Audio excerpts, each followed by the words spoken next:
Hi, YouTube. Welcome on in. Hey, if you're watching this and you haven't voted for Bungo Stray Dogs in the Subathon anime poll, what are you doing? What are you doing? We are going live, everyone. The poll is up. Please make sure to come on through and vote for your favorite anime, favorite video game for the Subathon. I am throwing this out there because I want you guys to be aware that it is a tight race at the moment. It is an extremely tight race. We have over 500 votes that have already come in, and no anime is safe is the best way for me to put it. So please make sure to join the Discord and vote. And with that being said, I've been pondering, I've been thinking, I've been dreaming, and I've been having some weird dreams about like Bungo and all of y'all, and bunch of stuff like that. Like most recently, I had a dream where all of you were getting me in trouble for some reason. Apparently, prying too much or asking too many questions. You know, uh, Kent, Aku, Vince was there, Rain was there. Like all of you were just kind of just yelling at me. Because ultimately it's like hey, you should probably stop. You should probably stop, which was interesting because one of the questions that I was asking was in regards. Oh no. When are you not asking too much? A lot of the times. One of the questions that I was asking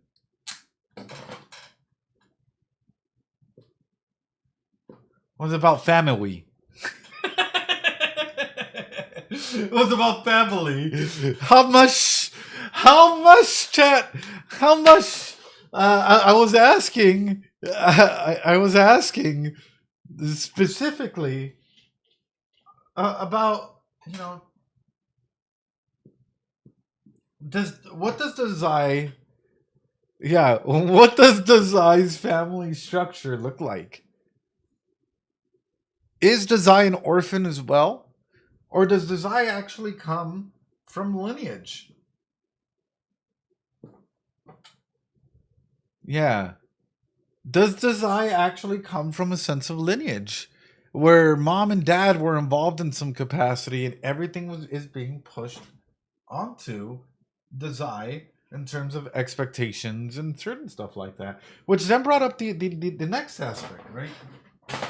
Then brought up the next aspect of Aku. We can speculate, right? One of the big ones that is being highlighted.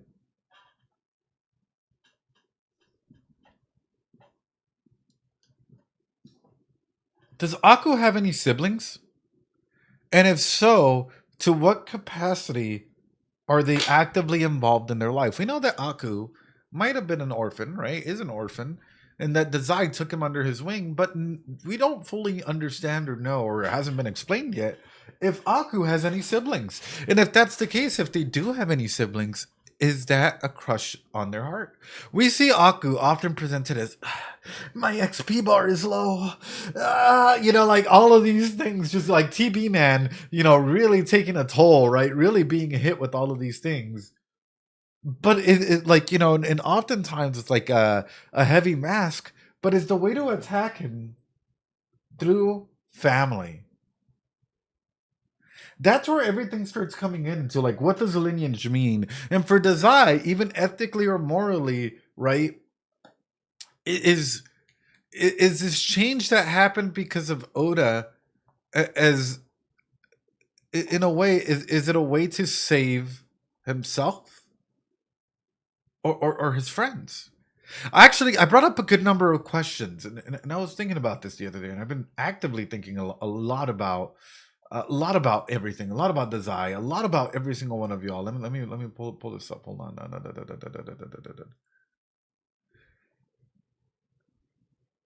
Okay, here we go. One of the questions that I was thinking about, and it's for Rampo. So if you're a Rampo person, come in. And I guess I'll ask this in general. If people only celebrate your genius when it comes to your ability to solve problems, How long would it take before you start believing that your humanity is less valuable than your usefulness? How long until you start to confound those things?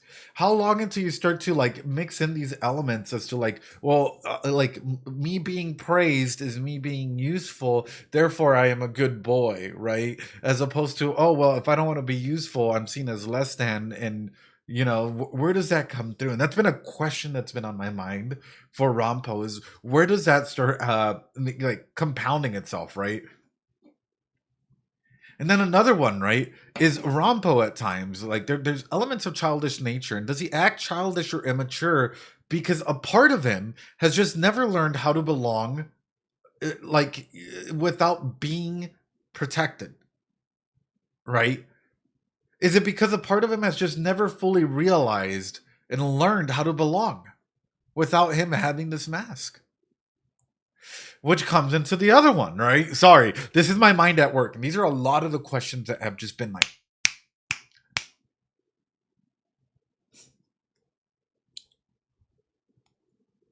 if Rompo can understand other people's motives so well, right, that he's able to deduce them like that capably, right? Like if he's able to go ahead and just come on through and just absolutely, how do I put it? Like deduce motives, deduce like what happened, so on. Why is it at times does it look like it's so difficult for him to like trust that the agency fully loves them without proof? Or like that there has to be some sort of validation, or that like you at least from the little elements that we've seen, it seems as though he's there for them, but like when it comes to validation and stuff like that, it's ooh, I know, sorry, I've been going, I told you I've been kind of like, my brain has just been like,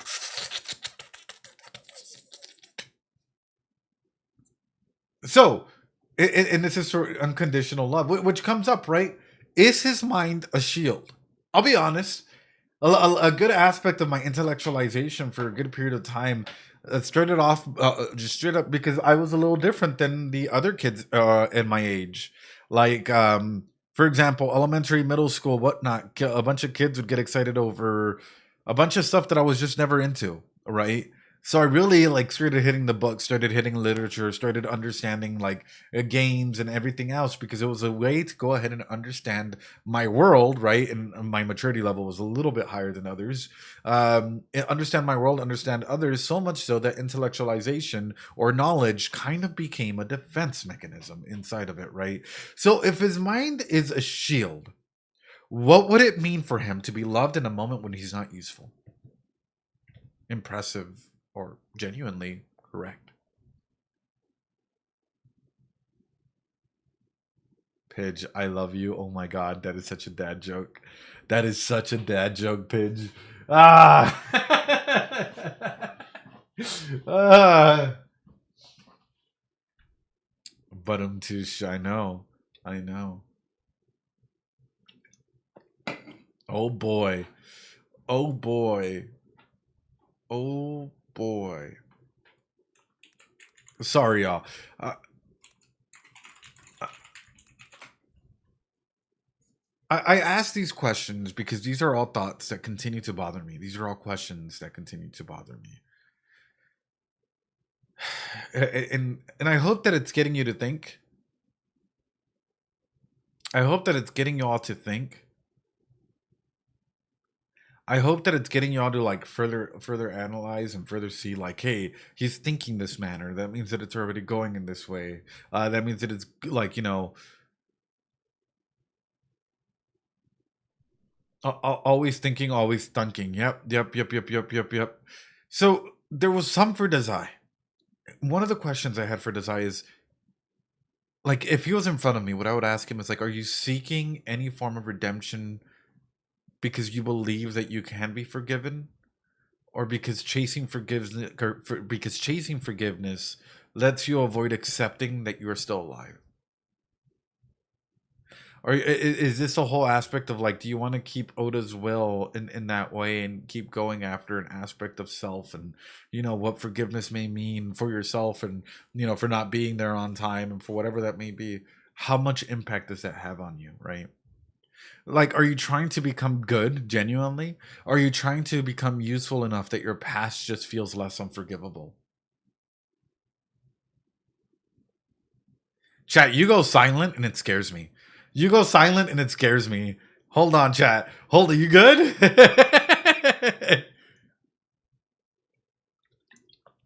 Like and it just keeps going, right? Like, are you chasing redemption because you believe that you can be forgiven, or because chasing forgiveness? Yeah, we're good. It's genuinely fun. So it is so fun to think about. It is so fun to think about, thinking. And there was someone I had like a list on Kunikita. I I had a list on, like, pretty much everyone and everything, in that capacity.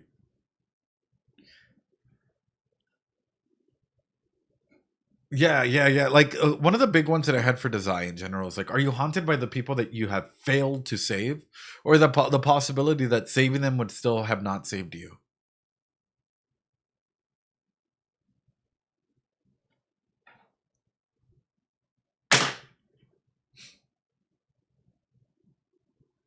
Oh, oh, yeah.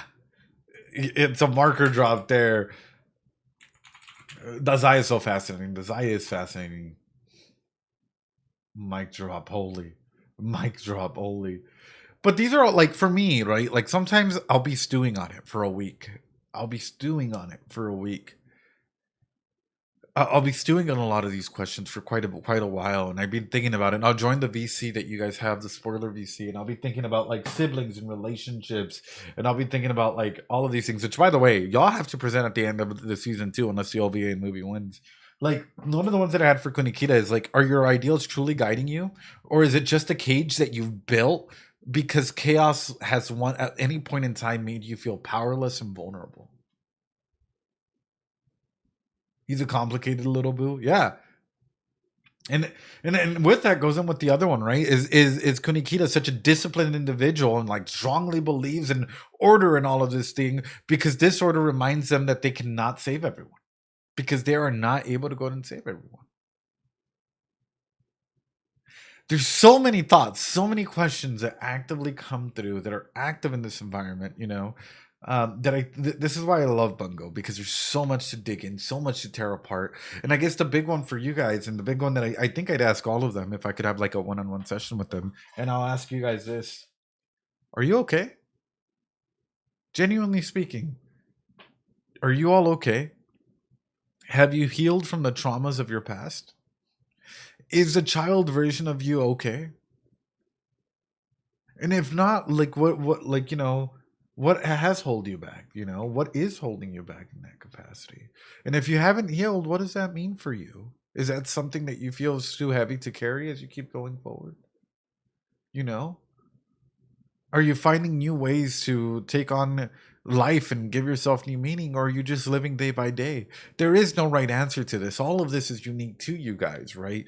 And I ask this because this is a question that I would want to have on a one-on-one with Desai, and get directly into his mask, right?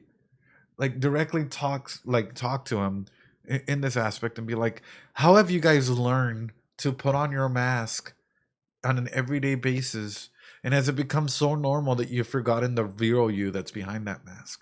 Or do you acknowledge that it's there, but it's just scary to take off the mask that you've learned to protect yourself with?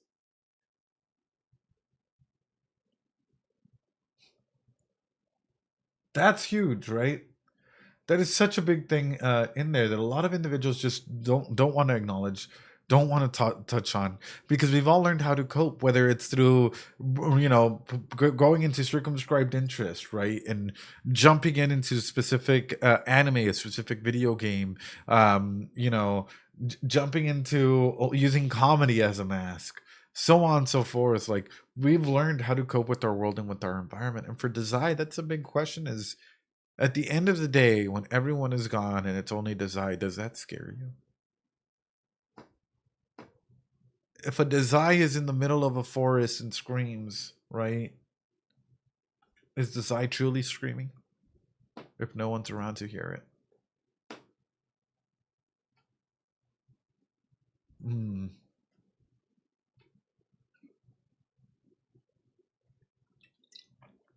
All right. And with that being said, nah, oof. All right, y'all ready? Let's go right into it. Otherwise, I could spend. With that being said, hi, YouTube. Welcome on back. Hey, we're about to get started. Sorry for asking such deep questions. It's Bungo. Bungo makes us think about these questions all the time. You know, it makes it go deep. With that being said, let's jump right into it. 闇に咲く花は所詮闇にしか憩えぬ。 He's in the darkness. Oh. Flowers that bloom in the darkness can only be at ease in the darkness. Depending on the environment, some may only bloom in the darkness, right? But they still need the sun to survive.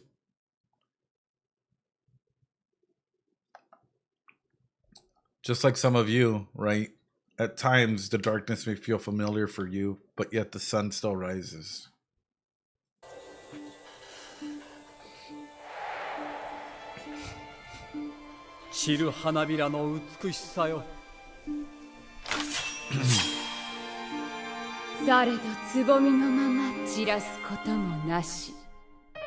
Oh! Who is this baddie? Wait a minute.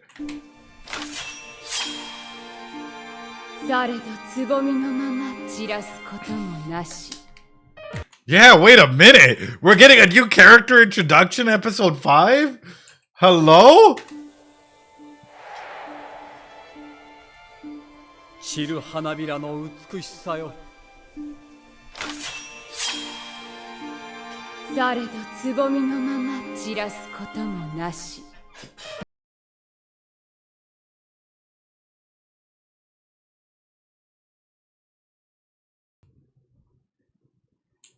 Interesting how the only person that we really see with their eyes is Atsushi here.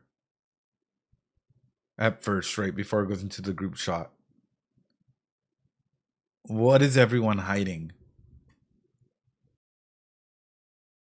Oh, well, we know Desire.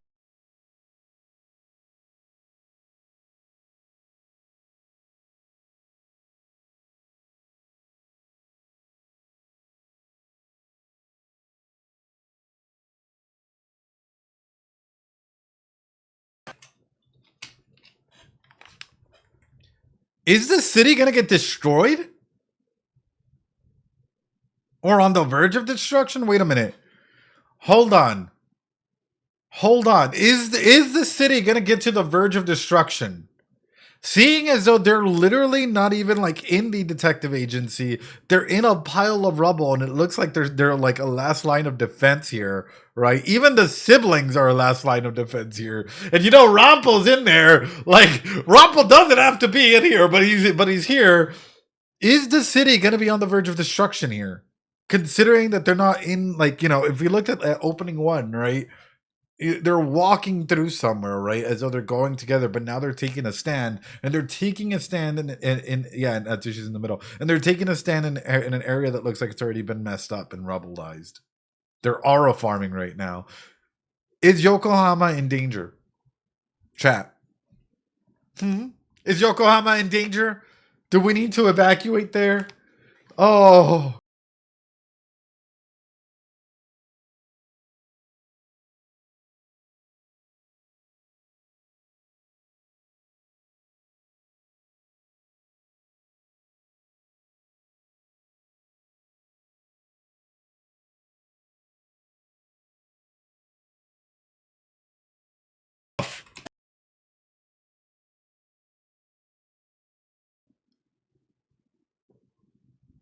What in the Hideo Kojima shit? Is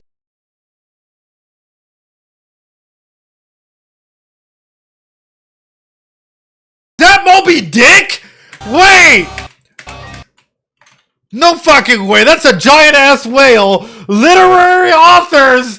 Ah! Ah!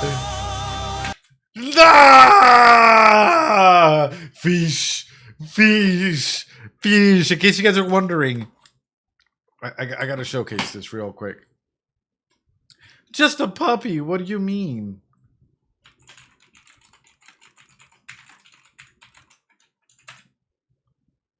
I'm going to showcase this to y'all, okay?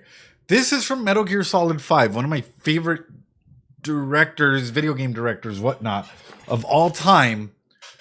Loves putting literary references in his work, right?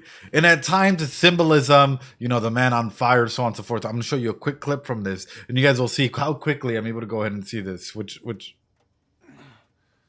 y'all ready? You guys are going to understand why I'm saying, like, what the fuck, dude?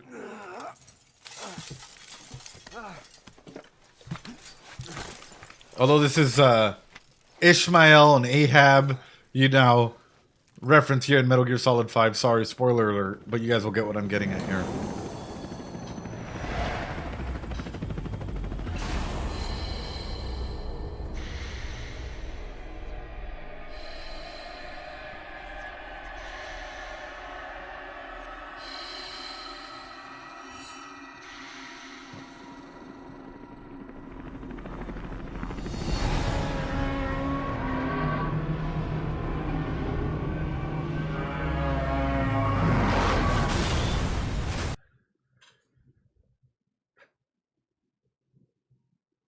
When the, when the whale, yeah.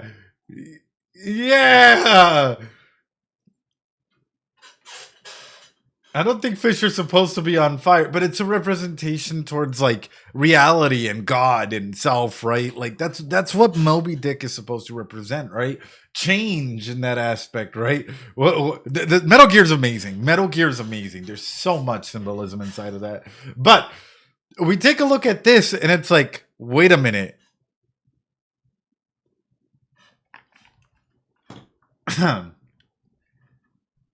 Don't tell me the Americans were the ones that brought this in. We all know we're gonna go in. It's gonna be big. We're gonna take the biggest fucking whale. We're gonna go through and destroy this little city. How much damage? How much? I warned them. This is gonna be big. Oh God, I can't do it. My voice is. How much? Oh God. Oh. Andale, I know. My voice there it was taking a little bit of a hurt there. I'm sorry. That's crazy though, because then it means like how much destruction is this gonna bring, right? If there's a giant fucking whale in the sky. Probably used as an FOB, right? It's probably going to be like the probably reference to that is kind of like a like a big plane, AC-180 or AC-120, like a stratosphere type of thing, which is like absolutely huge to showcase a forward operating base for the Americans. Considering how big this is, or just to bring destruction, it could either be used as a symbolism to go ahead and showcase that, right? FOB stands for Forward Operating Base, which is a military term for when you want to go ahead and set up an advanced site that you can operate from while being mobile, right? Or sometimes it could be like if your home base is like, let's say in your city, you put an FOB in another city, so that way it can relate information back, right? So it just depends, right? So is this where they're operating from, considering that they're from America, right? Ooh.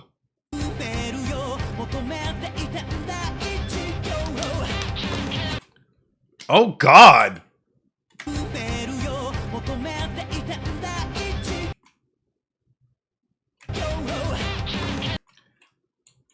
Okay, why do they look like vampires here too?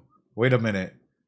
There's so many questions that are coming through. Why does it look like we have vampires? Yeah, I think one of them broke their neck there. But why does it look like we have vampires in the crew now? Wait a minute.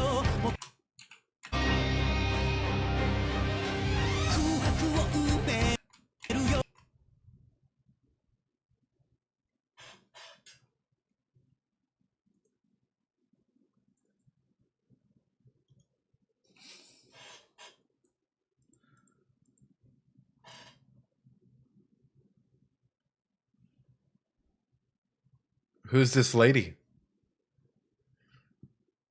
Who is this lady, huh?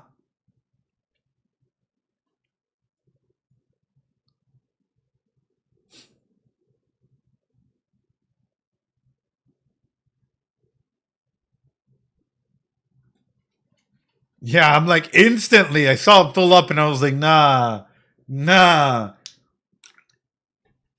nah. It's a nice way to showcase the reflection and that there's someone else in here as well, right? What do you mean? Oh, come on, Ed. Like, wait a minute. There's more at play here, right? What you guys must have noticed. Ain't no way, dude. Your mom. What do you mean? Did you guys like? You guys must have noticed this. Ain't no way. Ain't no way. I'm like picking this up on my first watch. No.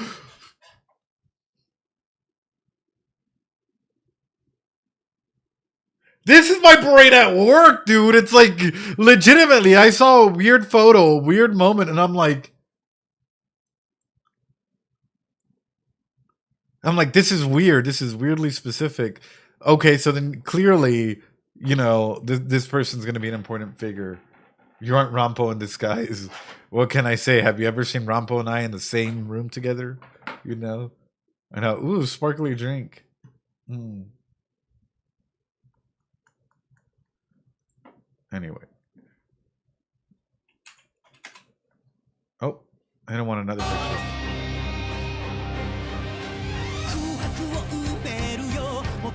It is so quick, though. Oh my goodness, it is like.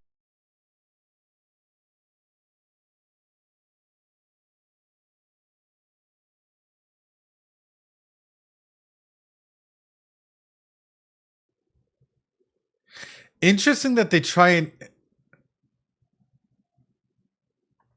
Oh.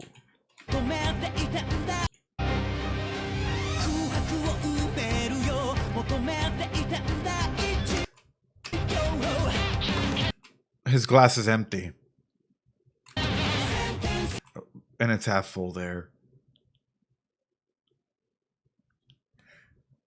How many deals does Mr. Trump Fitzgerald here have going on? It's the art of the deal. I'm making deals with everyone. Yeah. How much? How much to everyone, right? Like everyone's getting a different deal here. Can I unmod myself? You sure? Go right ahead, Lena. Near the broken dude's neck. But it's making me wonder though. Like I'm fried, dude. That's crazy. It's important to go ahead and take this in because ultimately, for me, it's just highlighting that like there's so many backroom deals and stuff happening inside of this. Some of them even look like, Ooh, wait a minute. One of them looks like a priest, right? The other one kind of looks a little dead there. I think so I think one of them needs a chiropractor. So it's like, who are all of these authors, right? And why is this not an Uran High School host club? I can't. Y'all are safe. Like,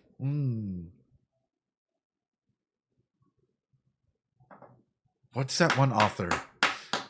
Oh, it's gonna be bothering me.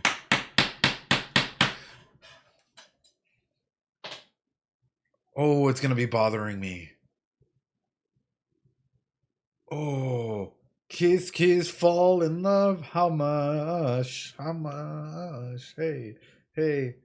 Maybe you're my money. How much? All right, everyone. Ad break is starting. We'll be right back after this little ad break. Hold on. Yeah. Hi. Welcome on through.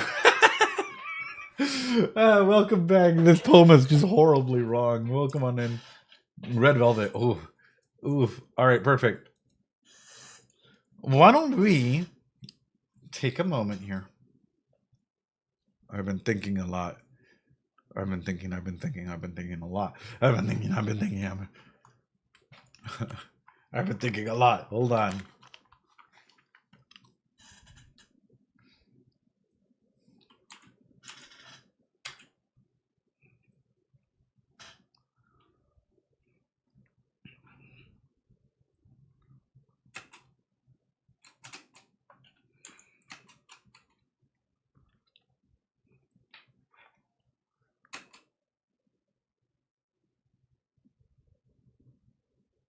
Okay, so this is a person.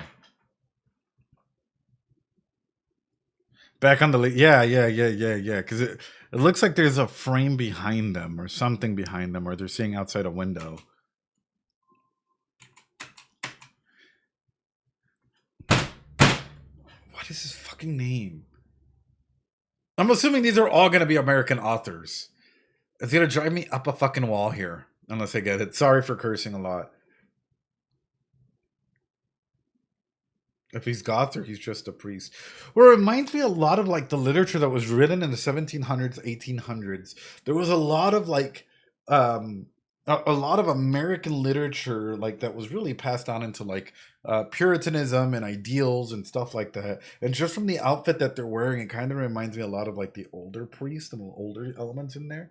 And they only used for AP class. I know that's sort of what I'm thinking about is like the only one that really comes to mind in terms of like different morals and ethics that I remember reading in my AP class was what was the name of the book? The Scarlet Letter. There you go. I'm trying to remember the author of it though. What was his name? Chat, any of you guys know? I'm sure those of you guys that took AP class, you guys know what I'm talking about. That's what this sort of outfit, this sort of character like reminds me of. Nathaniel Hawthorne. Yeah. He also wrote a couple other ones. In case you guys didn't know, I did a lot of theater growing up. The Scarlet Letter, unfortunately, it wasn't the best production, being one of the many plays that we had to do in order to go ahead and like realize or remember or whatever, right? There's also The Crucible.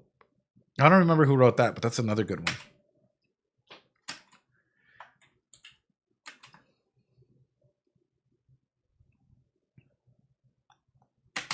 Interesting that this goes into camera mode.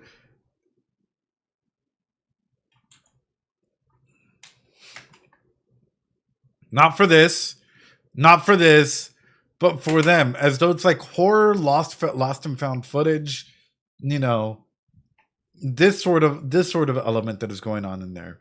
Like interesting that it straight up just goes into this. It reminds me a lot of like modern day horror movies and a lot of like push into that. So this guy is probably not Bram Stoker, right? Because Bram Stoker is what's his nationality? British, right? But it has to be someone in the horror field then. Irish, there you go. The horror of Americans.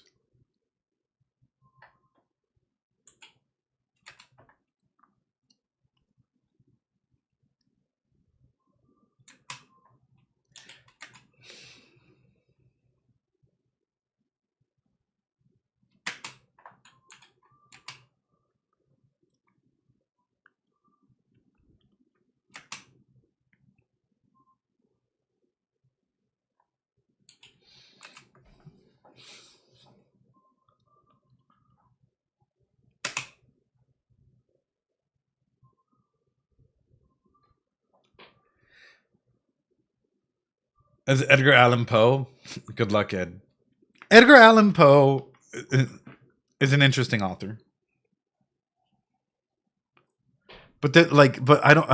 This looks a lot more like horror modern from the looks of it. So I'm assuming it's going to be either 1900s and above. My neck hurts just watching him. Yeah.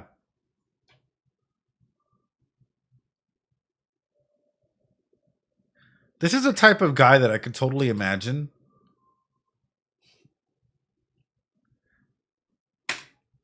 Oh, what a dynamic. Hold on. Sorry, I skipped ahead accidentally there, but hold on.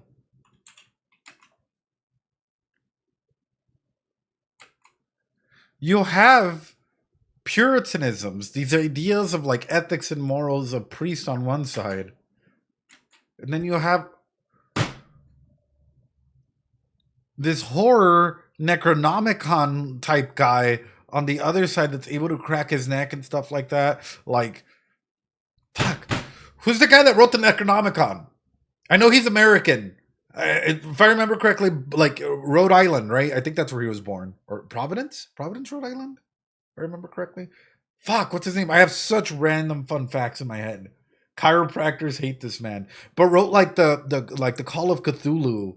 I know he's American. It was like the Call of Cthulhu. A lot of like Lovecraft. Lovecraft. Fuck, dude. Isn't his name like Howard Lovecraft? Philip Howard Lovecraft. There we go. Philip Howard Lovecraft. My God, I'm sorry. Your ears. I got really excited there because then this is the dichotomy of this. Hold on. Howard Phillip. Oh, there you go. I got really excited. My brain was trying to piece it together, right? Because then you have Puppy Trump Fitzgerald.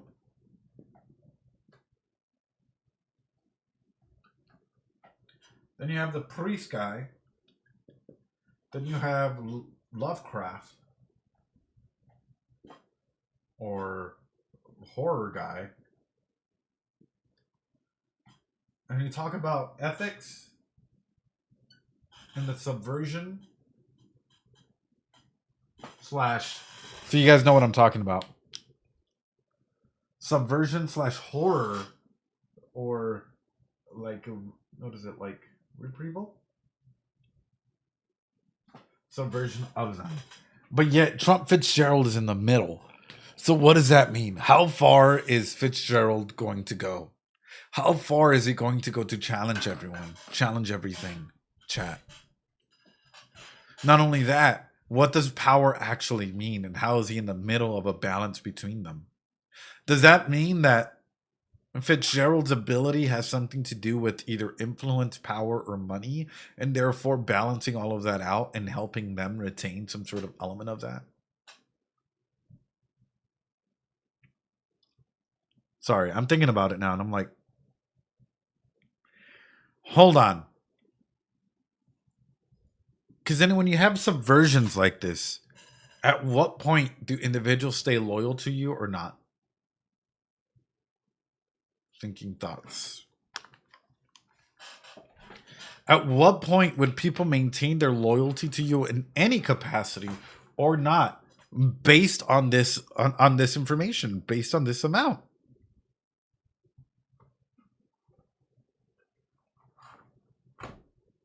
Yeah, that's exactly where it got into it, you know. Hold on, chat.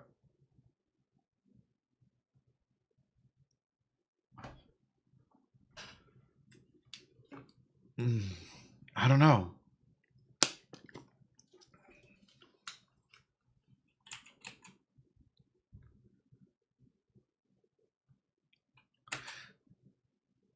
So then one of them has to be the author of Moby Dick, clearly from the whale, and I'm assuming it's probably going to be the old guy over here.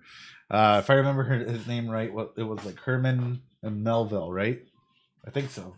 If I retain any of my early high school aspects in there, and then we got redheaded girl over here. We have another. Who's smaller, the redheaded girl or the individual, the little woman in the back?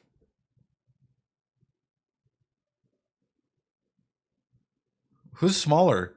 I think perspective wise, I think the low the southern. This is yeah, the Southern Belle. But then who are these two? And I think that's a big one, right? Sorry, I keep looking at it. I'm like, oh god, these perspectives, are very very interesting. Looks childlike in terms of height. Yeah, in terms of height. All right. How can we get this information in? I'm trying to go ahead and like identify this. Who are they? Okay. So we have priest guy, we have a horror guy, we have a individual Herman Melville that writes about God, right? Oh.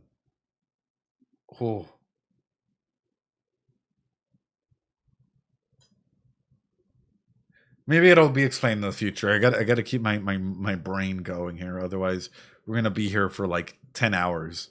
Because I'm looking at these individuals and I'm like, who are other American authors and what have they written? And there's a couple of them that come to mind that maybe haven't been introduced yet, and maybe I hope so that they will in the future. But Hey, yo! Hey, yo!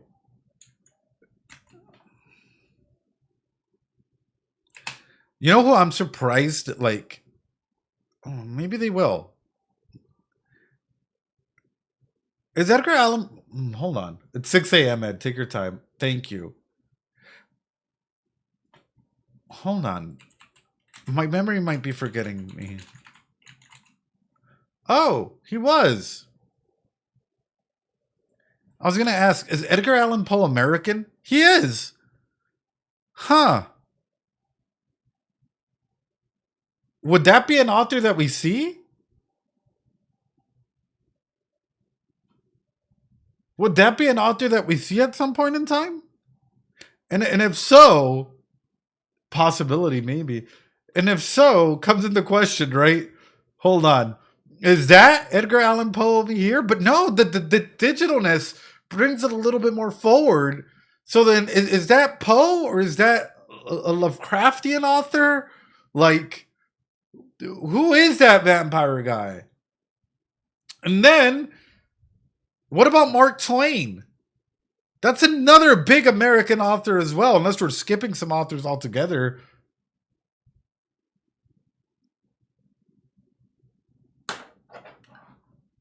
I don't know.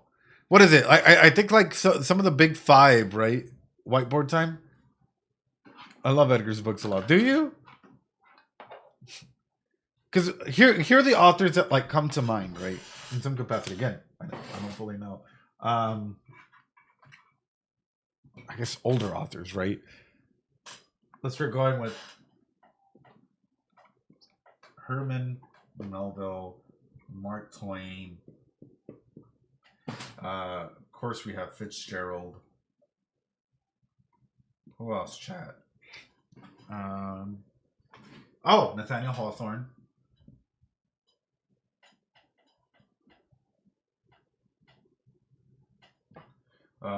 Lovecraft. Edgar Allan Poe. Who else do we have? Steinbeck. John Steinbeck, right? Who else are we missing? Who else are we missing, chat? I'm trying to think of like great authors from like the early 1900s, roughly. Whiteboard time.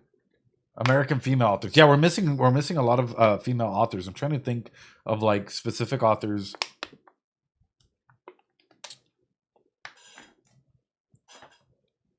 Yeah, American only. Strictly American only author. Well, actually, do we consider America like part of Canada as well, or no?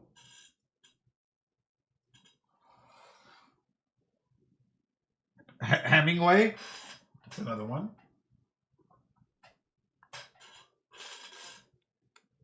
North America. Amelia says Lucy Montgomery. Mm-hmm.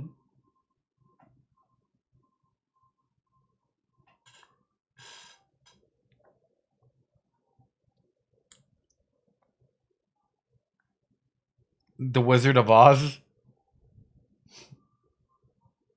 There's so many authors. Like I'm thinking about as well. I'm like, wait a minute. It's kind of like a decision paralysis, you know. Emily Brunt.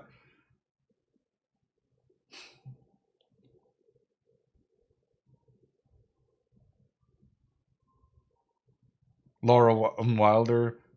Inez de la Cruz. Mm-hmm. There's so many good ones. Jane Austen. Yeah. Oh yeah. Jane Austen. What is it? Lisa Alcott. Sor Juana. There's a lot out there. Nope. There's a lot out there. But as we're taking them in, what the reason why... Oh, Kai, happy birthday, by the way. Everyone say happy birthday to Kai. Jane Austen is British. Oh, are they? Oh, well, I can take them off. There you go. But also, I don't know. I do think it's interesting that there's, I don't know, like, who are all of these characters, in what capacity, what threats are they bringing if we're gonna have to team up like this, right? Where we're going. That's crazy. That is interesting. All right, let's keep going. Interesting that they're no longer shown. From the red towers, it comes on down and it's grounding them into the city, where now they have to take action. That is interesting. All of a sudden, they're now they're walking in the same aspect as the rest of the guild. Oh,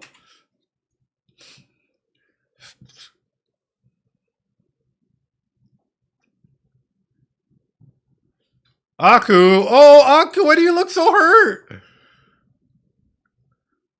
Look at Aku's eyes. Oh, I know. Oh, Aku just. Ooh, ooh.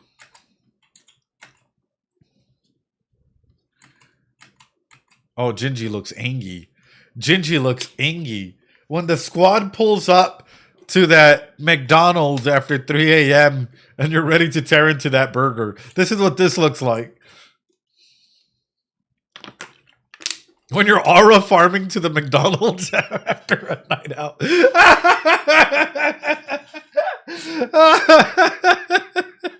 Oh.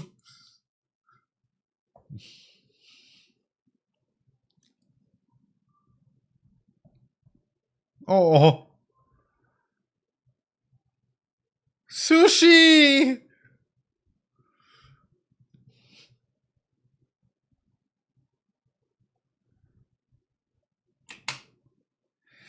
I wonder how much guilt they will take.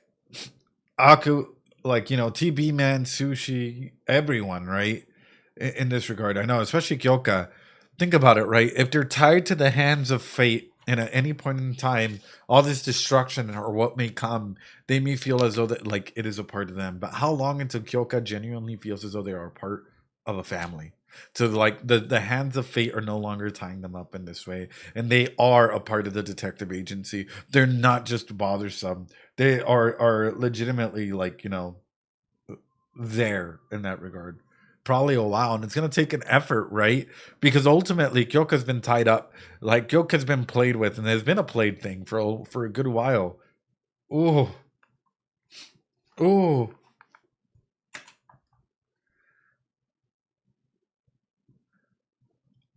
oh, here we go. Oh,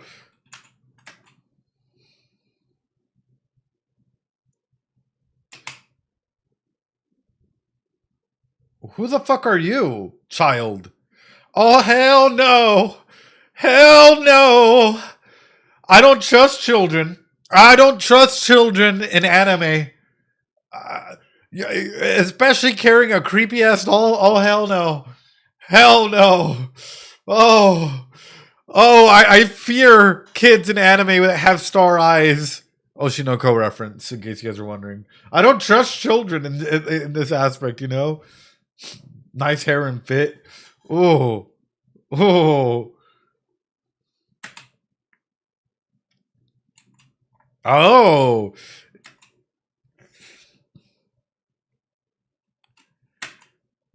Desai and Jinji crossing paths in the same way that they want Sushi and TB Man to do it as well. Oh.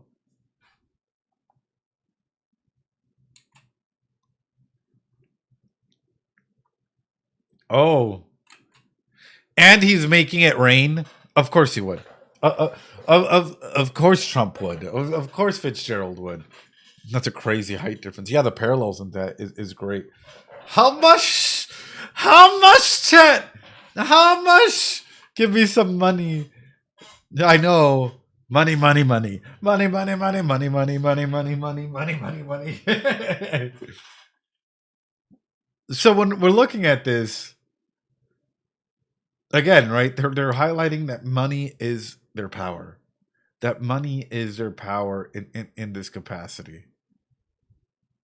Probably influence as well. So, how do you stop an individual like this? That's a real question. Ooh. Ooh.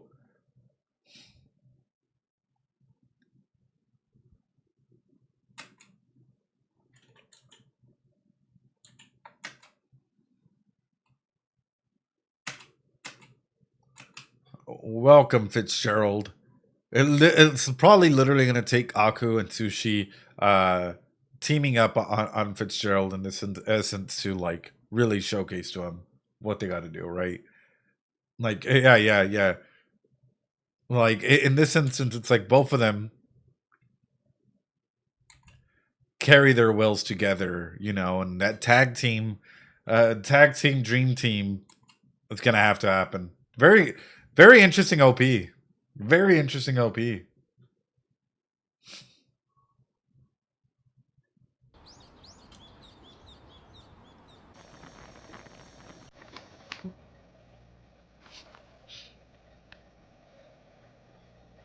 Hi, お待ちどうさま。今日はカレーライス。さすが兄様、おいしそう。おお、そうだ。いただきソース。そういえば兄様、昨日港近くのお店で見たバームクーヘン買ってきてくれました？忘れたの？もう言ったでしょ。今日は絶対あれを食べたいって。ごめん。She has standards. You gotta live up to those standards, brother. She wants it, and she wants it now. You know, call JG. Wait, JG Wentworth. 877 cash now. That's the other author that we should have included in here. Call JG Wentworth. 877 cash now. There you go. Give it now. ところで、あれってこれ？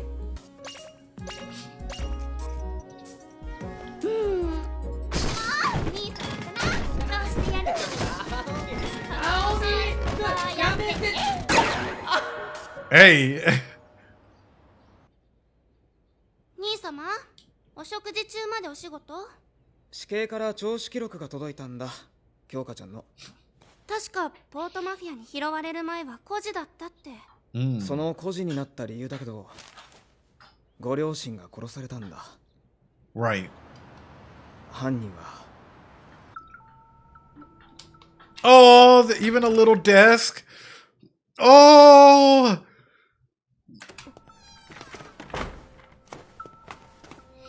お待たせ。仕事もらってきたよ。その前にこれ。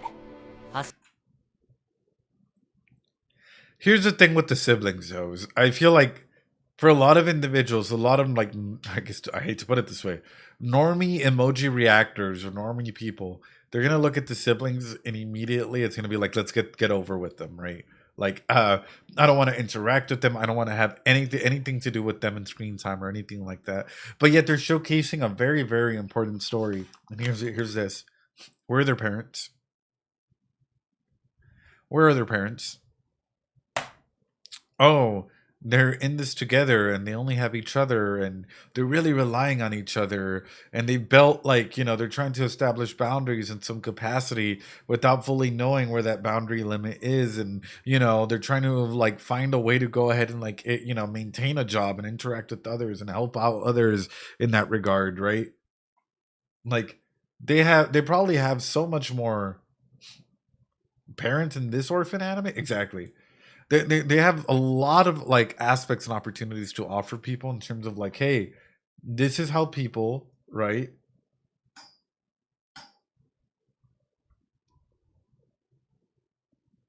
This is how people, you know, can establish a relationship or boundaries or everything. I don't think parents exist in this anime. At least I can't remember them. But that's a big thing. And then here's a big like, okay, you want me to be straight up with you? I think Atsushi is probably going to really bond with TB Man. And I think that TB Sushi is going to be a real ship. And some of you can come after me. I don't care. Why? Because of similarities. because of similarities. I think that there's such a trauma bond that can happen from their shared experiences with the Zai that it can create a form. Yeah, TB Sushi. It can create a form of a trauma bond there, right? And of course, there's that aspect of like, oh, I don't like you because the Zai only acknowledges you, or whatever, right? So yeah. Oh, oh, there you go. My monitor keeps turning off. So if you see me doing this a lot, my monitor is like legitimately turning off, and it's the one that controls OBS. I don't know what's wrong with my computer lately. But yeah, it's a yin yang. It's a TB Sushi is a huge element altogether. When you think about it, like the parallels and the juxtaposition that they showcase, they have to be a commonality, and that commonality is the Zai. That commonality is the Zai. And at the end of the day, people have to acknowledge a similar experiences can cause a bond. Exactly. Exactly. You guys are hitting on it like perfectly. Perfectly. TB is Akutagawa and sushi is Atsushi. Yes, yes, yes. TB sushi. Anyway. Are we back it up here? 射式のスタンガン仕事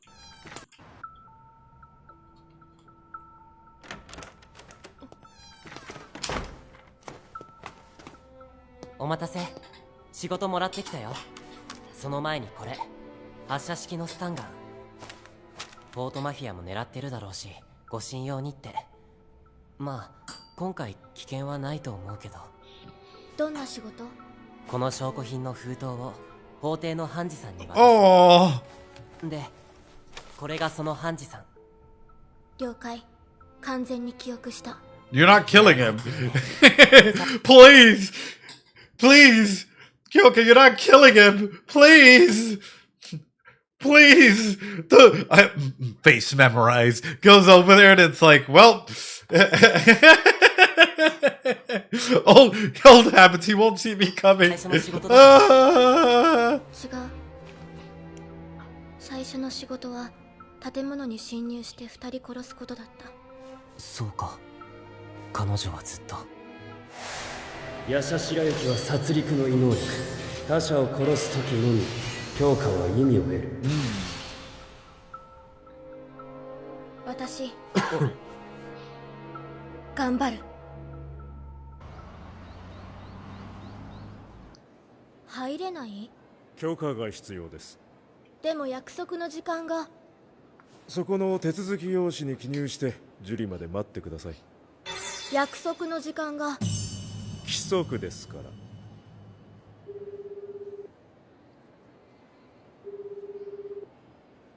Oh, Sushi went with Kyoka. Oh, the sweetest little boy, little bean here. Like legitimately being like, Kyoka, you're not going into this alone. Like, you know, this is your mission objective, but you're not doing this alone. And now he's training the newbie. ダメだ判事さん出ないや連絡の行き違いみたいだあの警備員さんを何とかしないと消すはまずは色仕掛けで人気のない誘い込んでぐさりと探偵者はそういう仕事の進め方はしません Oh, oh no. Oh no. Yeah, well, think about it for her, right? For her to already be like, think about these scenarios and how to get people in. It's probably because Kyoka has had to do it in the past. Like, ideas don't just come out of nowhere. For her to just say it so nonchalantly, it's probably because that's what's worked in the past, you know, to get close to a target. Oh, my heart. Conceptualize that for a second. Take it in and know that a child has had to do that in order to kill some of the targets.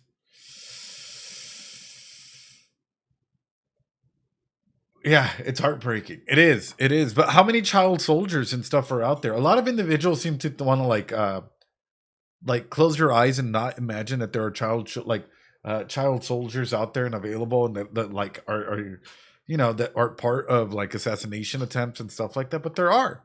There 100% there is, right? So this is why it highlights for me like, hey, for Kyoka, this is just an every Tuesday thing where it's just like, hey, I can go ahead and do this, and it's normalized despite it not necessarily being a normal reaction, you know. ならあと一つしか方法を知らない。ちょっと京香ちゃん。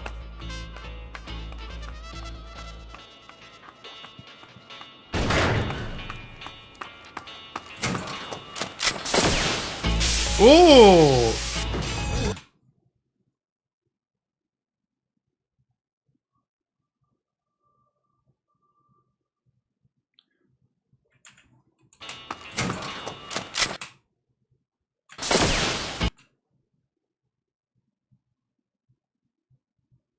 If you're in the breaker room, you could probably just flip the breakers.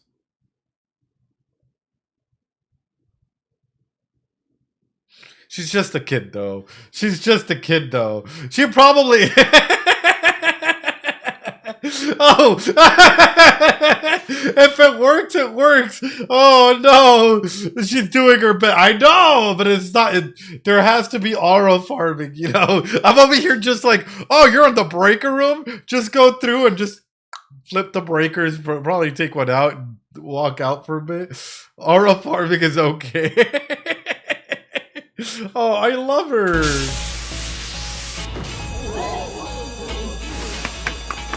Bungo! 何をし何事かねこの騒ぎは。Oh! Damn! お届け物です。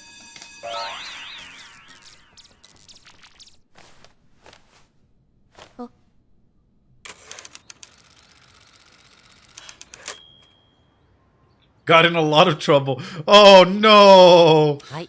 Oh no! She delivered it though. She didn't say how she had to deliver it. She delivered it though. You know, oh my god, yeah. Aura farmed too hard. But think about it this way, right? Nobody got murdered, which is a huge step. The specifics were to just deliver the package. They didn't say how. But this is a big element, right? Is like for someone that's only been known to kill, how would it like? How do they interpret this? What cognitive distortions do you think she has? I'm not worthy enough. All I can do is take lives. This is what I am, right? This is what I will always be. You know, we can't prove it was her. You know what? Yeah. There's probably a lot of thoughts racing down there. Yeah, and she's only like a 14-year-old girl. Another one. How many other kiddos does the Port Mafia have that are like Kyoka? That they're away somewhere doing a special mission or doing something that the Port Mafia is like keeping them under their, like, you know, under the radar. That's another question to be asking ourselves. Kyoka is just probably one of many out there that are currently going through stuff like this. 社長が話をつけてくれたよ。ハンジさんとご友人なんだって。停電にするところまでは良かったのに。そこまでは。その電話まだ捨ててなかったんだね。業者にプログラムを変えてもらったし、大事なものだから。その可能性の話なんだけど、もし君の異能力の謎が解けて電話の声にしか従わない夜叉を操れるようになれば、探偵者の力の一つに。ダメ夜叉はもう二度と。Oh.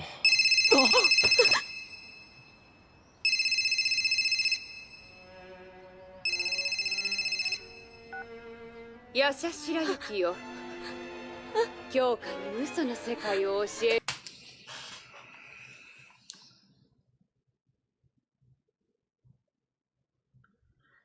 Tell me that this is that lady that was cutting down some, like, you know, the blossom flowers that were coming through.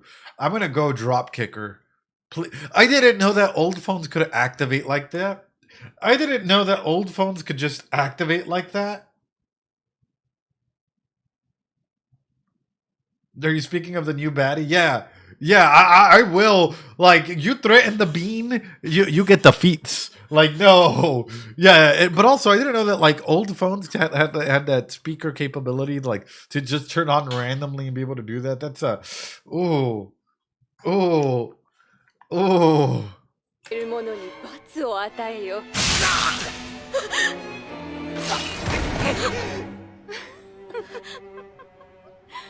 害獣の血でもしぶく様は美しいの。Think it's gonna look beautiful when I hit you with that umbrella.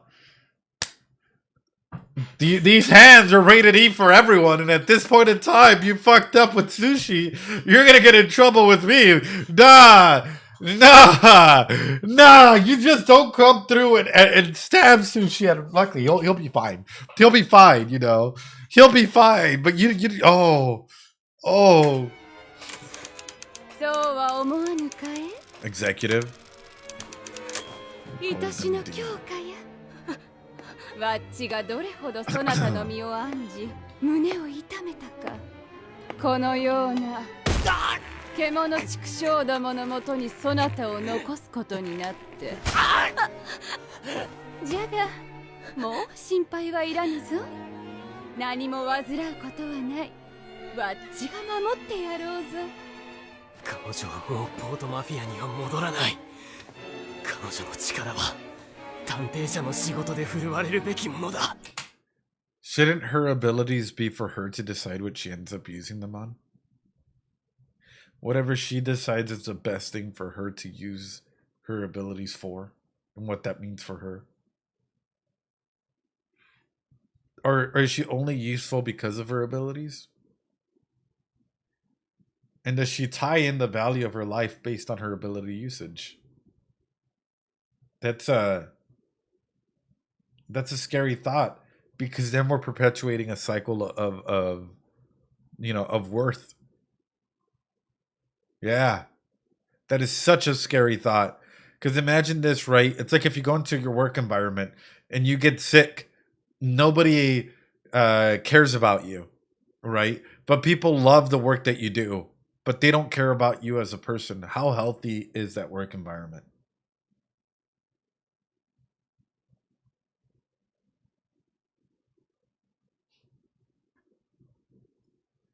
Is that a mentality Atsushi has internalized himself as well, right? Well, others as well, right? And they might not come off that way, or they might not necessarily mean it that way, right? But like for others, if you're new and you're like barely getting around these individuals and you're hearing these thoughts, it's like, ooh. Ooh.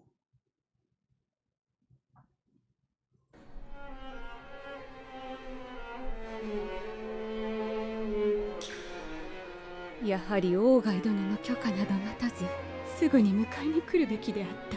Oh このよう no. な偽善の巣にそなたを一秒も置いてはおけぬ。還元にそそのかされ、そこが光の世界と勘違いしたのであろう。 The emotional manipulation here. I've seen so many. Oh no. Oh no. Oh, auntie, no. Hold on.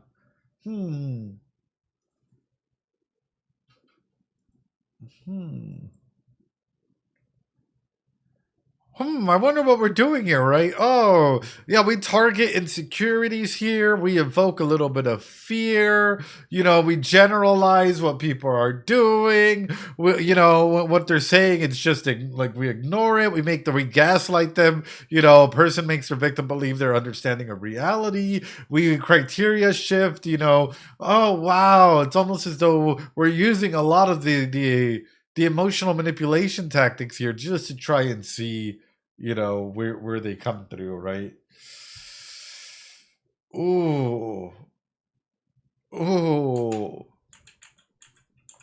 And then, you know what?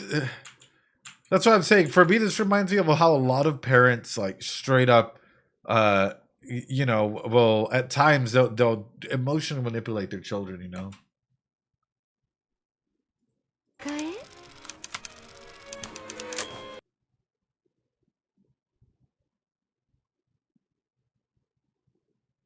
Golden Demon.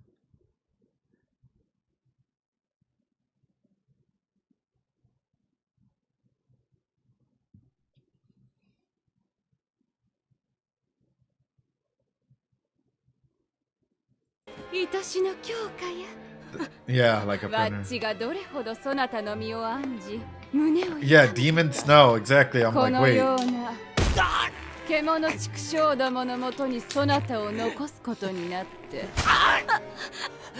Oh. じゃがもう心配はいらぬぞ何も患うことはないわっちが守ってやろうぞ彼女はもうポートマフィアには戻らない。彼女の力は探偵者の仕事で振るわれるべきものだ。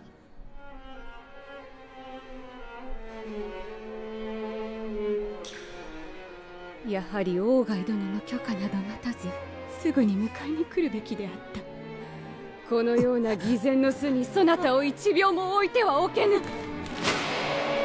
還元にそそのかされそこが光の世界と勘違いしたのであろうじゃが奴らはいずれ言うぞ夜叉白雪をつ Oh, what? さあ戻るぞそなたの居場所へ待て。 Wait, yeah, 連 wait. れて行く。京香ちゃんの居場所は Oh no. Oh no. I love you, girl, but the manipulation is so real. And so, especially coming like that, right? Okay, you could have come for her at any point in time, but you chose not to. You chose to wait until this moment, right? The emotional manipulation, all of this. And it might work for a lot of kids. Remember, for a lot of kids, they want a sense of belonging. They want to feel as though, like, oh, the people are not mad at me. People love me. People, are looking for me. This hurts, dude. 探偵者だ。遅いの And yeah, and a similar looking demon. Oh god. やはり仕事を先に済ますかのくたばれ小僧やめて王外殿は探偵社員ことごとくの応札を所望じゃしかしわっちはそなたの除名を嘆願し特別に許された戻るのじゃ強化そなたは闇の花闇の No! 中でしか憩えぬ違う私は闇の花じゃない Oh shit. 恨むぞ小僧あの子は光に目がくらんでおる貴様が見せた光じゃしかし幸いまだ手はある小僧なき探偵者はさぞかしいづらかろうそなたのせいで殺されたとあらばなおさらわかった戻りますだから No! すべてはそなたのためじゃ強化いずれわかる時が来る I hate that line. I hate that line. You'll understand someday. You'll understand someday. And it's like, the fact that you were just threatening to kill someone because her eyes have been opened, like, why don't we actually communicate and understand? Oh, wait, because you're manipulating them. Because it's a lot easier for you to get your way if you half explain, half mix it with lies. ういの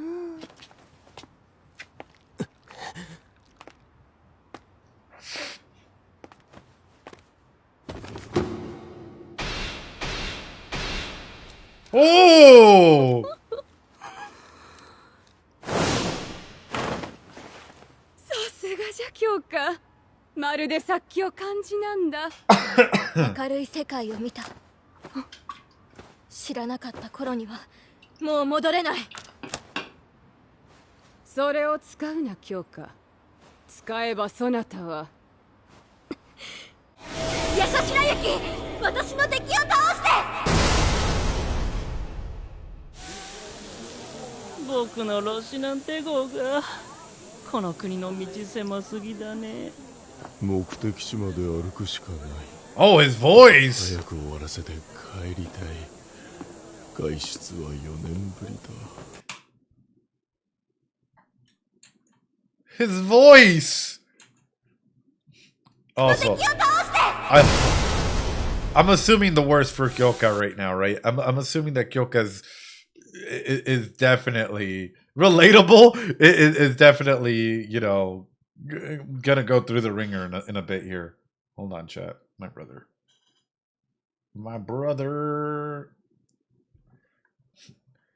But looking at them, this is so American, right? We take a camper van everywhere we go, even through like thin little roads. Never being outside. 僕のロシなんて号がこの国の道狭すぎだね。目的地まで歩くしかない。早く終わらせて帰りたい。外出は4年ぶりだ。 It's been 40 years since I was last outside. まあ Oh. いいや。行こう。荷物が届く頃だ。Oh! この刃がそなたの本性じゃ。邪魔者と見れば直ちに殺す。まるでヤシャじゃ。違う。そなたの気持ちわからぬでもない。じゃが闇に咲く花は闇にしか憩えぬ。なぜバッチにわかるか。 Because I was one. 同じく光に焦がれて焼かれて落ちた女がおったゆえ。 It almost sounds like, I don't know, Kyoka had more of a moral support network, and you're projecting what happened to you onto these child until you're like, hold on, we gotta do this right. This darkness is the only way that you'll be able to bloom. If you trust the light, you'll get burned by it. Don't be like Icarus and go into the sun. You know, like, my goodness, like, generational trauma. Yeah, pretty much. Pretty much. Like, at this point in time, I hate to be so cringy like this, right? But it's quite literally an adult who experienced trauma, you know, who apparently didn't have the support network to help them go through some of the rough times, so they got burned by the sun, and now they're scared of anything that leads to the light. Ah!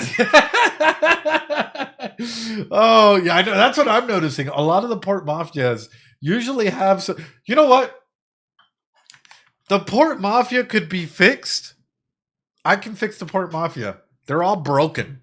They all are like, you know, like, if only Senpai noticed me. If only I had friends. If only I wasn't so broken. You know, they just need like a good therapist, a good psychologist to be there and be like, hey, you know what? Like, talk to me about it. This looks like generational trauma. What is the next step? You know, you're like, how can we work through things together and not isolate and understand that we can work as a team and not everything is death and destruction, you know? I'm about to make bank getting them out of there. Yeah. They all have that mafia money and didn't hire one therapist. They're missing out for real, for real. Oh, and you know, hey, if you have an ability that maybe allows you to summon a kid, maybe that it's not the healthiest time for you to pretend to be dad, you know, and maybe what does it look like for you to get a family, and you know, what would a healthy retirement look like for you, Mori? Huh?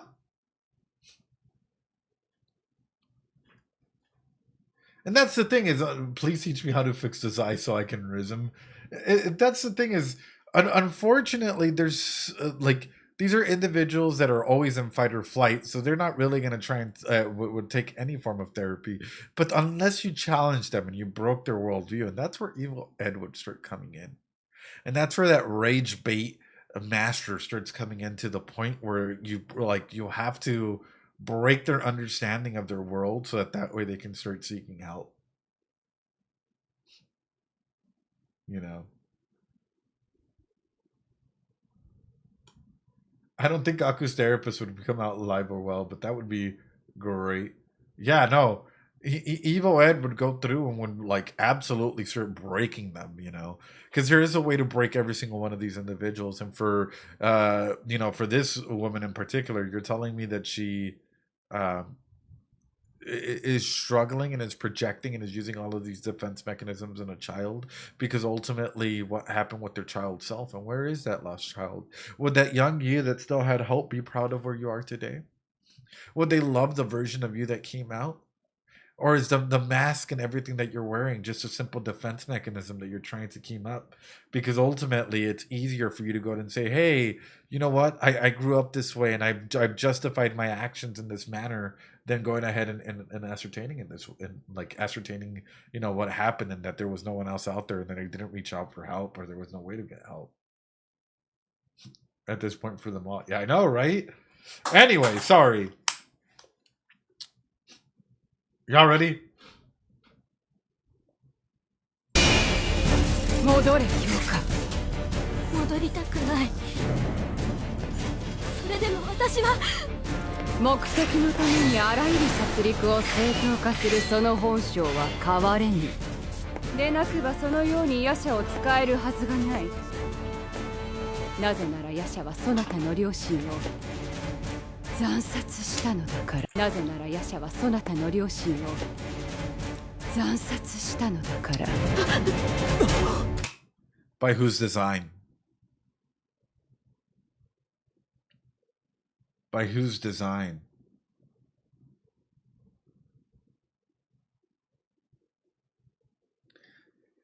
That might be a huge reason why to hate your abilities, but for something to just activate like this, right? There had to have been a reason. Blue versus red, Fire Nation versus Water Nation, 100%. 100%. Makes everyone wonder what would happen if everything began to fall apart. Well, even so, how much are they masking Star Canty? How much are they actually masking? Right? They might look completely composed, but if at this point in time you're telling me that you have to act and you have to emotionally manipulate and you have to, like, you know, you can't go to the sun, to the light because of your past, and how much are they actually masking, and how, like, what yeah, who reinforced this mentality, and was everything her fault? そんなどうして違うこれはあやつには分からんよ。日の当たる世界に生きる者には。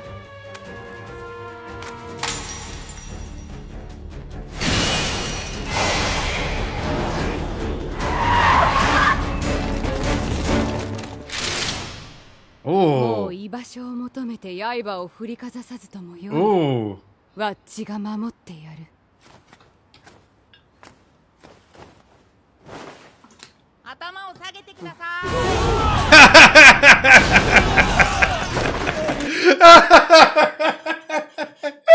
Hey, incoming car. おお、飛んだ飛んだ。大丈夫かあっち。国木田さん、なぜここに？強化の携帯に着信があれば信号を出すよう手を入れておいた。立て。いつまで守られ役でいるつもりだ。タフネスがジンコの売りだろう。Fuck, Kurikita.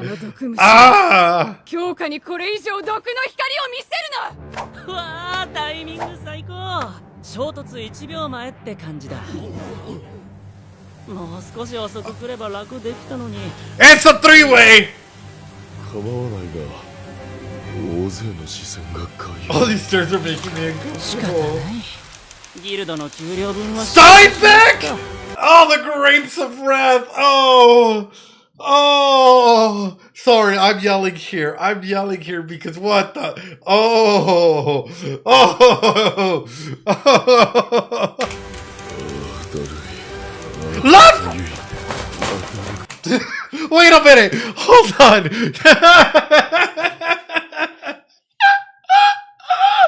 Oh no! The great... What? Cthulhu? The great old ones. Oh, that's terrifying! Oh! Oh! No! Oh no! Oh! Oh! Oh! That is so much to go out and do because now it showcases like the Americans are here. Bing bong. Americans are here. Bing bong. They're not happy. Bing bong. Hey! Oh, welcome on through, welcome on through. You know, the Americans are here. They're not happy, and they're about to go ahead and take you out, you know. こいつらギルドの異能力者か。真ん中開けといてね。そろそろ荷物が届くから。何かいる。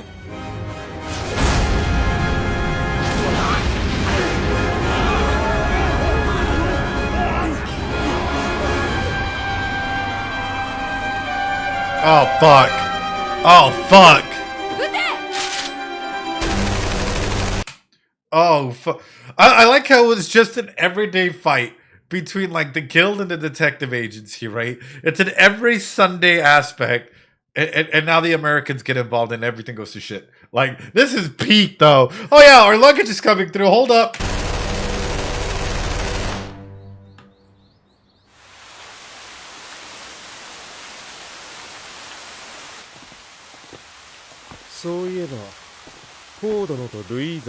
Sir Poe? Wait, Edgar Allan Poe? Hold on. Wait a minute. Wait a minute. They have a fear fight, so they stay.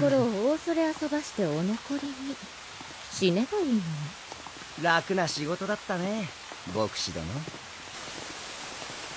罪深き者たちに神の恩寵を。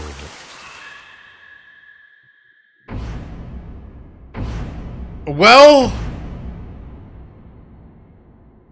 fuck. The entire gang pulled up and destroyed everyone. What the fuck? Everyone, Kenji, Kunikita, Sushi, everyone's down. Fuck.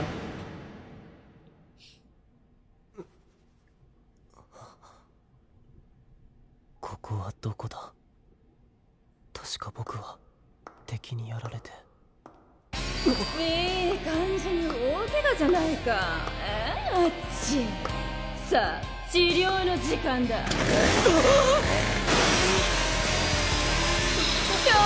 よその。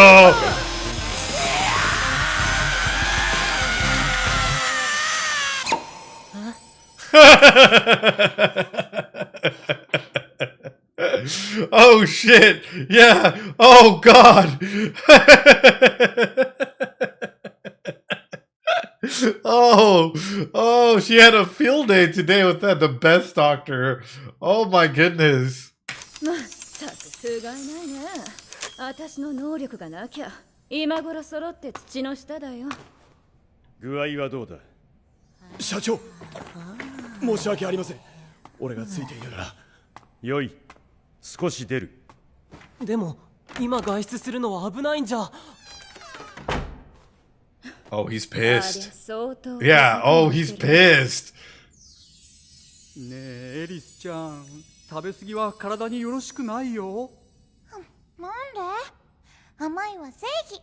そうだけど。前に凛太郎が買ってきたドレス着てあげてもいい。Oh. おかわりいる？ボス、我々より早く現場に着いた探偵社が紅葉の姉さんを連れ去ったとのことです。五大幹部の一翼を人質に取られては。Oh. そうだね。よし、探偵社の社長を殺そう。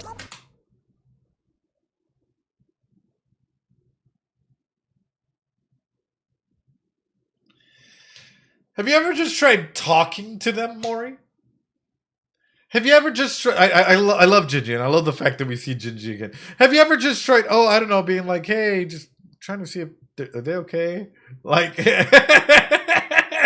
Mori's just like, oh yeah, let's just kill him. Just simple, like, nothing wrong with this plan, you know? 暗殺がいいな。外部の殺し屋を使えば労力もかからず、私たちは対ギルドに傾注できる。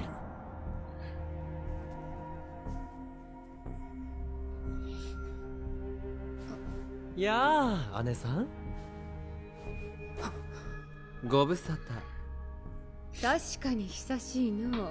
裏切り。Oh, the Zai is there too. 強化は無事かい？彼女は行方知れずだ。Did they take her too? あなたのせいだ。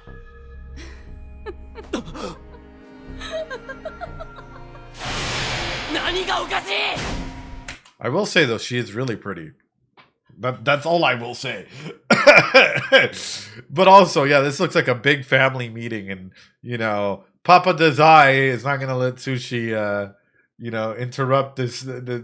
Yeah, she's beautiful, very manipulative, very beautiful. 彼女は私に任せたまえ。太宰さん。いいからいいから。さて、早速で悪いけどポートマフィアの戦況と今後の作戦あたりから教えてよ。ポートマフィアの掟を忘れたかい坊主。おしゃべりは最初に死ぬ。姉さんの部下に拷問専門の班があったよね。稀に彼らが手こずる相手に助太刀したことがあったけど、おお。私が聞いても口を閉ざしたままの捕虜が一人でもいたっけ。Oh shit! Oh, does I? Oh, does I? Oh, does I? Oh, are you gonna break her? Oh, oh, fit like, oh. ここからは大人の時間だね。Yeah, he ain't 全 playing. 員社屋を立ち、旧万光堂に参集せよ。会社設立前に社長が拠点にしていたという万光堂ですか。あの行動はごく限られた人間しか知らぬ。拠点を取得すれば数で勝る敵に押しつぶされる。社長はやはり戦争の覚悟を。As you should be. ご報告のようだ。社長、どうされました？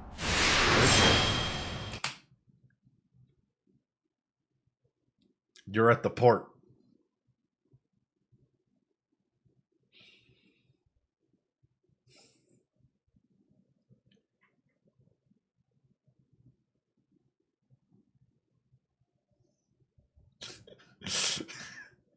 I seem to have visitors. Well, I feel like I would be more scared if you didn't have visitors, considering you're at the port. Oh, oh. 社長？どうしたんです？社長との通話が敵襲か？なら早く救援に。社長は大丈夫。それより。なんでわかるんです？そんなこと。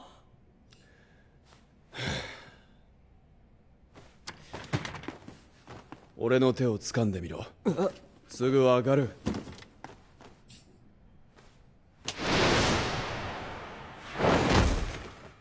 師匠から最初に教わった技だ。俺は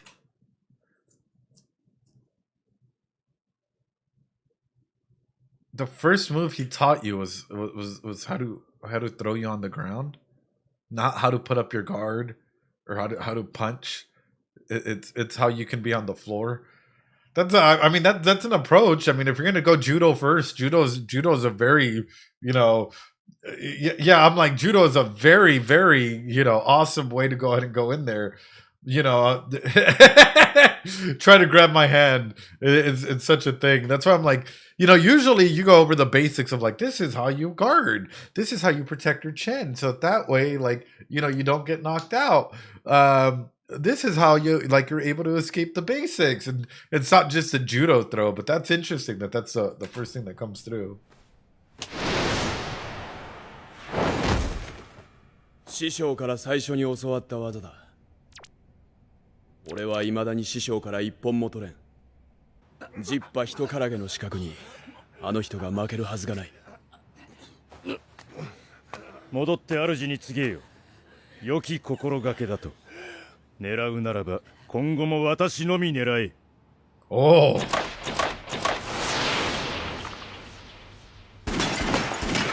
お。お見事。探偵者事務所。I was about to say that has to be the Americans. That has to be the fucking Americans. The only ones that would come on through and bring some throwing disc and try and shoot them. Immediately my mind went into で、別の施設に隠れたようです。新拠点の検出は困難ですね。ポートマフィアも動き出しました。少年の頃、これと同じ銃を買うのに2年働いたが。Where'd you buy it from? Walmart? At this point in time, oh no. それでも足りずに4人殺した。今ではこの銃を作る会社も俺のものだ。金は悪夢だ。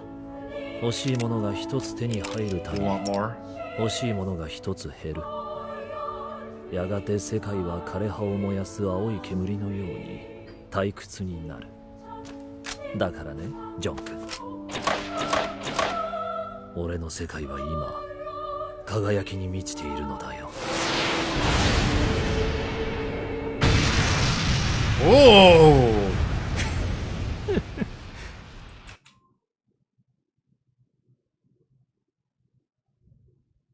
あの街は必ず俺が手に入れる。Here's my fear as an American. Aside from destruction, setting the city on fire, literally rioting, literally causing so much panic, so much everything, that it causes people to evacuate or fear for their lives. And you cause a mass hysteria, mass panic because the Americans are coming. The Americans are coming, right? So, coming on through and trying to go ahead and press in elements or layers of panic onto a city by saying that this is an existential level threat, that you are coming to go ahead and do so. Yeah, bold dreams. Yeah, essentially. I don't know. This is quite a lot to go ahead and take in. And even outside of that, the agency and the Port Mafia need to get over themselves and start working as a team if they really want to eliminate them. Yeah. Like, they really need to start working as a team. Money is a nightmare.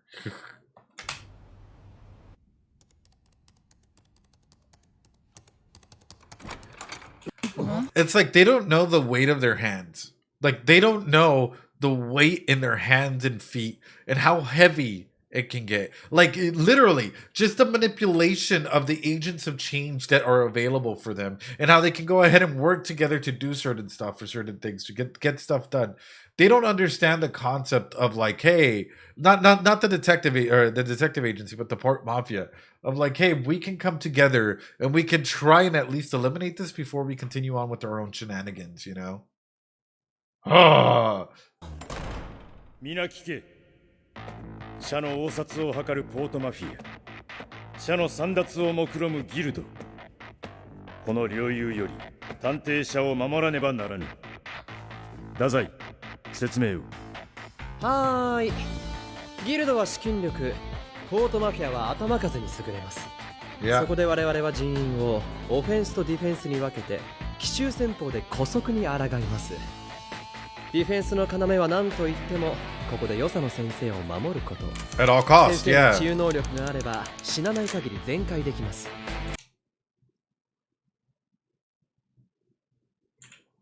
守ること。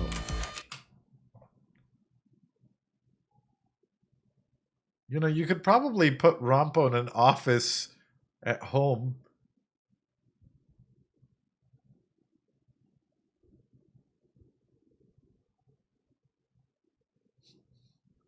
I mean, he'd get FOMO. Rompo's just there to psychologically torture the enemy, you know? The enemy comes through and Rompo's like, I can deduce that you actually have a fear of... Oh. 先生の治癒能力があれば死 Love なない it. 限り全開できます。そしてオフェンスは2組に分割。谷崎くんの隠密能力と私の異能力無効化。Oh, hey, yo! Designer Tsushi on the この other 戦の hand. 寛容はこの拠点を隠匿することです。総出でここになだれ込まれるとディフェンスが持ちませんから。 True. ボス、襲撃は失敗です。尾行はつけてありますが、おそらくは。いいよ、予定通りだ。それで四角の服につけた放射性追跡元素は？おお。反応は良好です。そこが探偵社の隠れ家だ。おお。3組織のうち生き残るのは1組織だけだ。戦う以外に活路はない。もちろん最後に残るのは我々だ。結末が今から楽しみだよ。3組織異能力戦争だ。You know who's gonna end this for? Atsushi and TP Man. That's how this is going to end, because it's going to be a cycle of a hero's journey for all of them. That's what's going to come through and actually end this entire conflict. Not the old generation, but the new generation, because this bloom, you know, the Sakura blooms in the day, right? We're going to have Kyoka there as well. So it'll be Kyoka, Atsushi, and TP Man that actually put an end to the conflict at the very end, right? Yeah, okay. Yeah, something like that. You got to talk about a way that they're framing this, right? The way that they're framing this is not necessarily the power of friendship, but more so the power of a new generation, of like not leaving our trauma and our abuse cycles onto younger generations and allowing them the opportunity to thrive and come together and find a purpose to heal. That is what this is leading up to. And this is very much lead up to from the very beginning in that very first opening where they're talking about like, oh, well, flowers that bloom at night should only stay at night, you know? I don't know if that's true. I'm just guessing out of like, you know, what's been showcased in this episode that this is all alluding strictly into that manner of, hey, ultimately the power to change the future and what may come to the future of these agencies comes into their hands. That's the main thing. Now, the power of friendship, can it be used? Yeah, absolutely, Pidge. At least I believe so. And Aku, I think the power of friendship is something that can definitely be used, especially like later on. But in this instance, one of the main things that they're all the main people are struggling with is their own agents of change, right? And they're also struggling with an aspect of belonging. And the older heads at this point in time is more so like, oh well, you know, can we keep up the old style of doing things, or do we need to change? And that's where, at least currently, we have Sushi, we have TB Man, and we do have Kyoka who represent that change, you know. I don't know if that makes sense. I hope that makes sense. There's always the power of, okay, I guess we hate the same guy. Exactly, Kimch. Exactly. Anyway.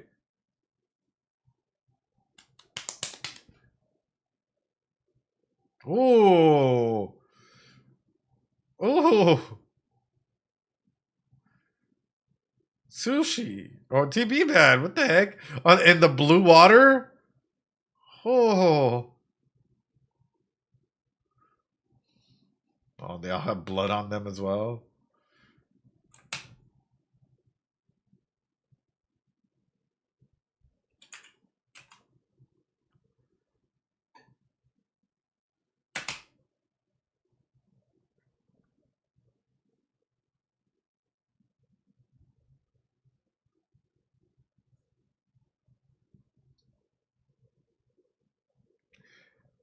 We didn't even get to see the final here, and I'm already guessing. Yeah, that's what's gonna end up happening here, right?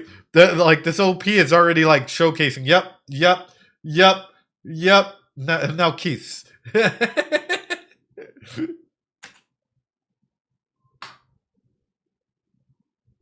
Oh, there's a sparkle in his eye for the future. As an individual that seems half light, half darkness, his bandages start to unveil here. Oh.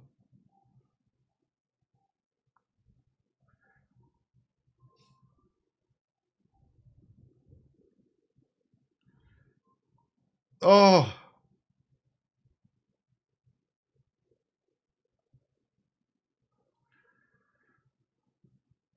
Damn, Aku.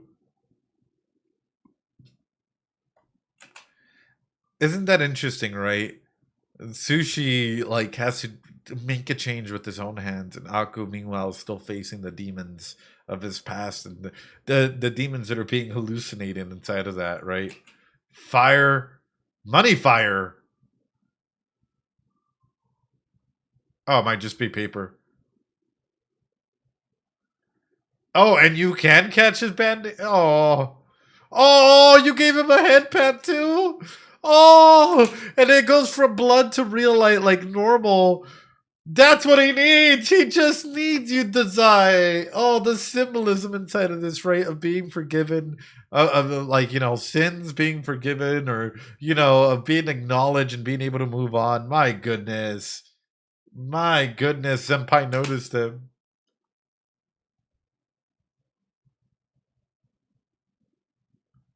Adorable. Oh, nope. I will say though, for me,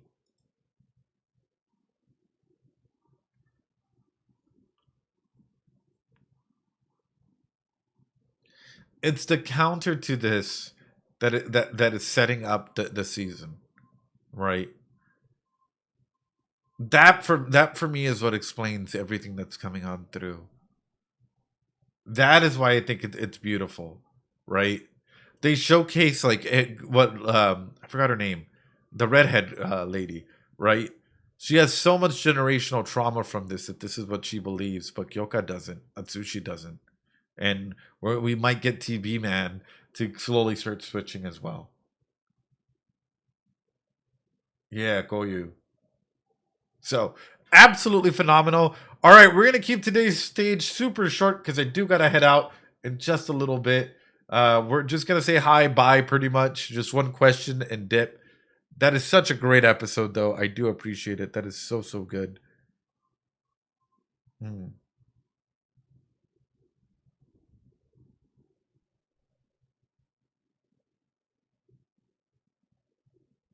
Let me see. Probably do this one. Probably do this one. So it'll probably just be a super short stage, letting y'all know.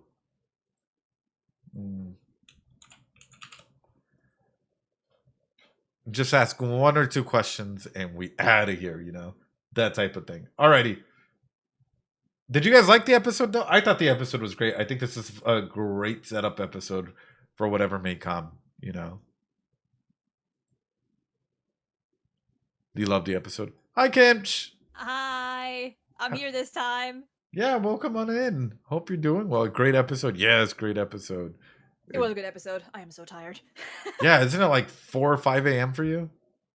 It is indeed just past. It is 4:01. Oh gosh. Hi everyone. Hi there. Hi. Yeah. Sorry for waking up and thinking that it was Saturday. It's fine. Don't worry. Oh no. Hi. Okay, so first and foremost, is this the way that this season's gonna end? What way? TB Sushi. What do you mean? TB Sushi and Gyoka sort of being the ones that like end up solving everything or defeating the big bad and kind of bringing in the new era of change. Could be. Maybe. What do you think? Well, based from this episode, like, yeah, is the TB Sushi kiss gonna be real or not?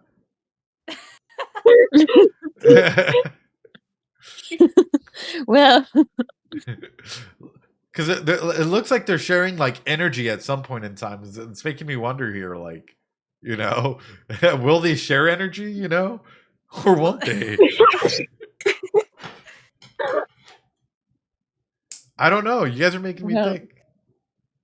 Well, we've seen a lot of hints from like the first season and everything. So we've seen a lot of hints, yeah. Yeah, look at how they react, and I don't know. Look at them. Well, that's sort of just look at them. They are very much opposites, but not opposites in the same way. They complement each other. Well, I was about to say one of them got Daddy's attention and the other one didn't, right? So,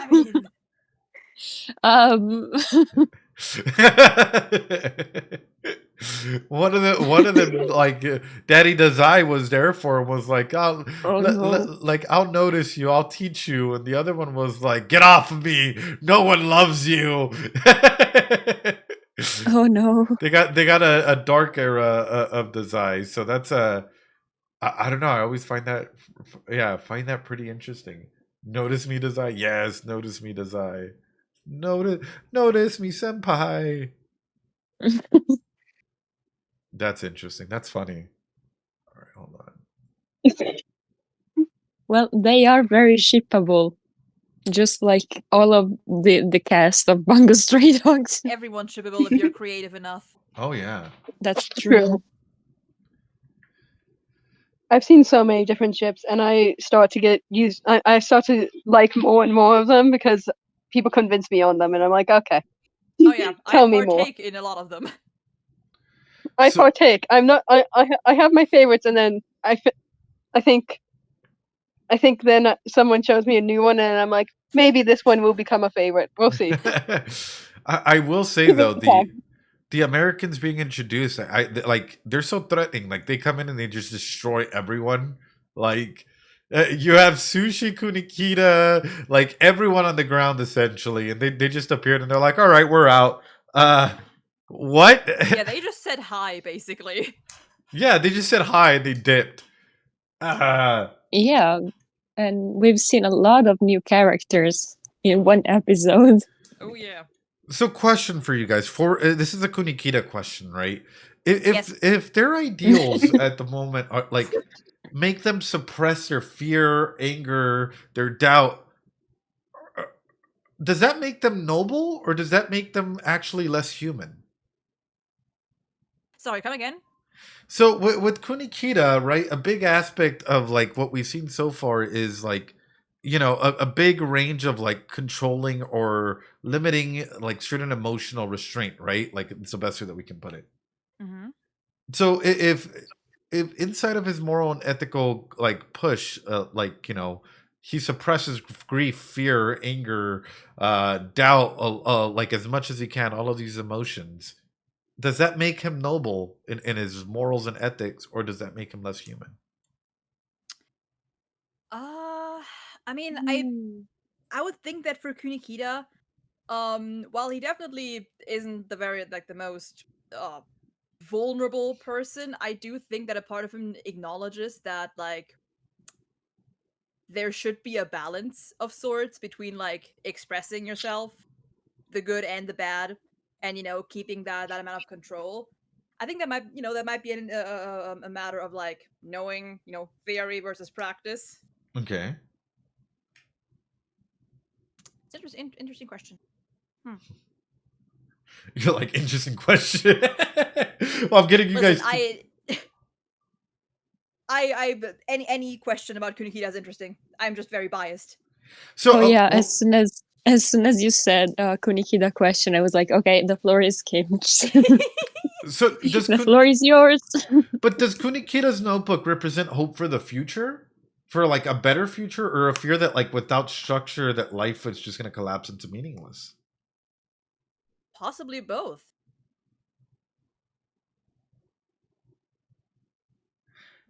So what would Kunikida be without his notebook? I mean, he did say early on in a couple episodes in season 1 that his notebook essentially is everything about him is in his notebook. His motivations, his goals, his future. So his notebook essentially is, or he treats it as an extension of him, and also like the core essentially of who he is, of his identity. And then for Dazai, do you think does Dazai want to die, or does he want the version of himself that is completely shaped by guilt, violence, and emptiness to disappear?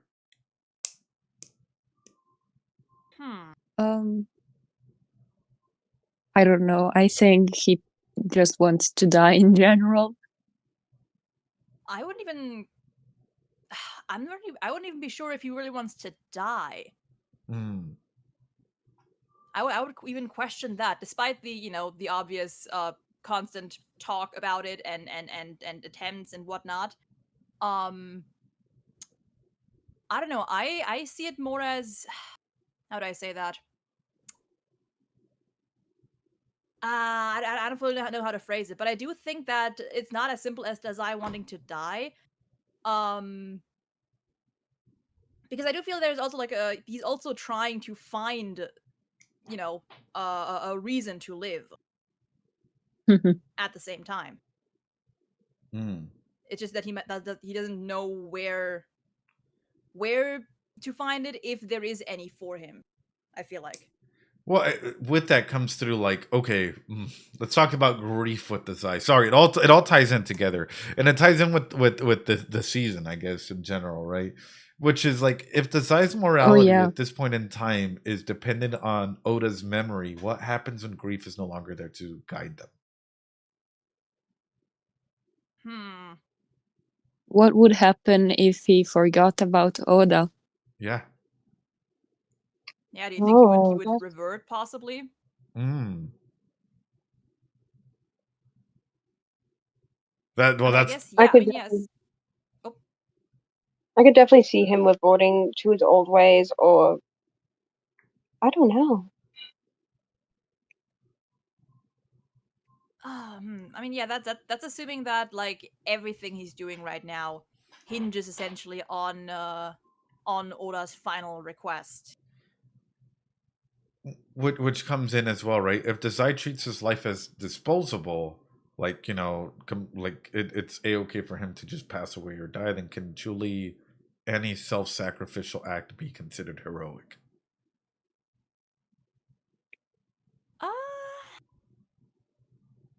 I don't think you could personally. I don't think you consider, or I wouldn't consider something like that heroic. Like to me, heroism implies like the intent to save others rather than, I guess, grant your own wish, essentially. Hmm.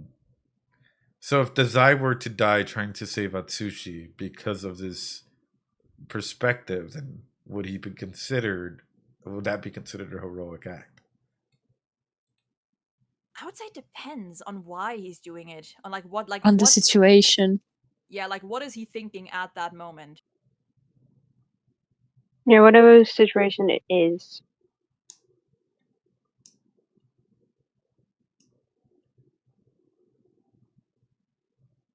I don't know. What if Dazai pulls a Nodazaku card on Atsushi? Oh no. Yeah.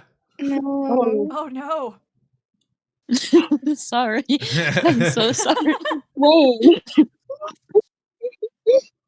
I apologize. So, I mean, it's a fair thought. It is a fair thought.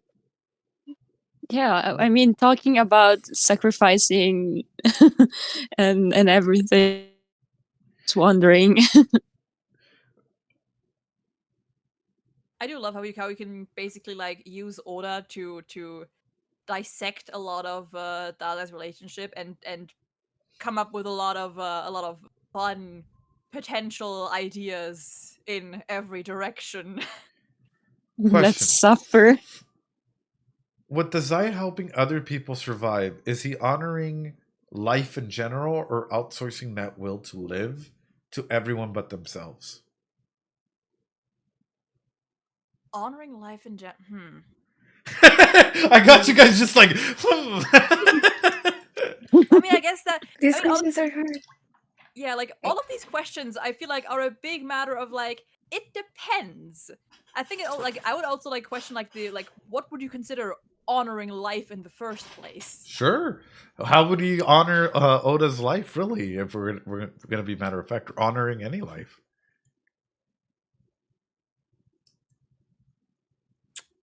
Huh.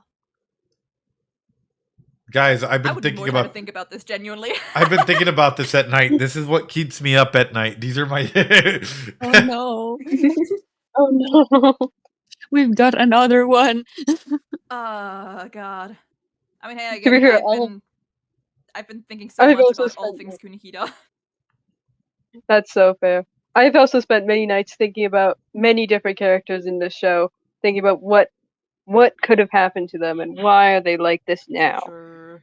I mean, like Me too. the other one that I have is like, considering that Tazai is a character that kind of was built out of a bunch of like moral ruin from the stuff that they were doing, right?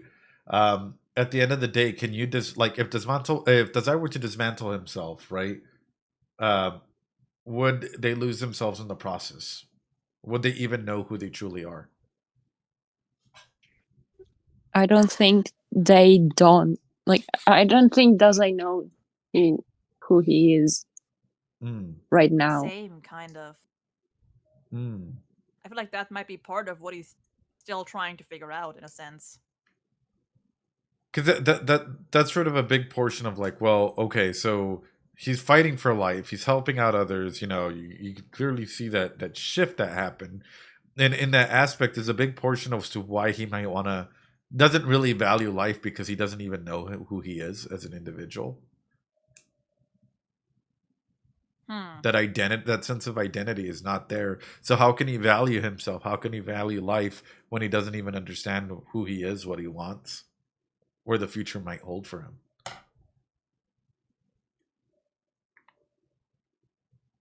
Thoughts. Thinking thoughts.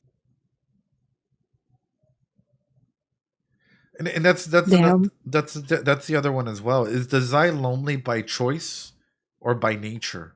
And by that I mean, like, is he lonely because ultimately, like, no one truly understands them, or because a person understanding them would mean that they would have to go ahead and, like, stop hiding behind their mask?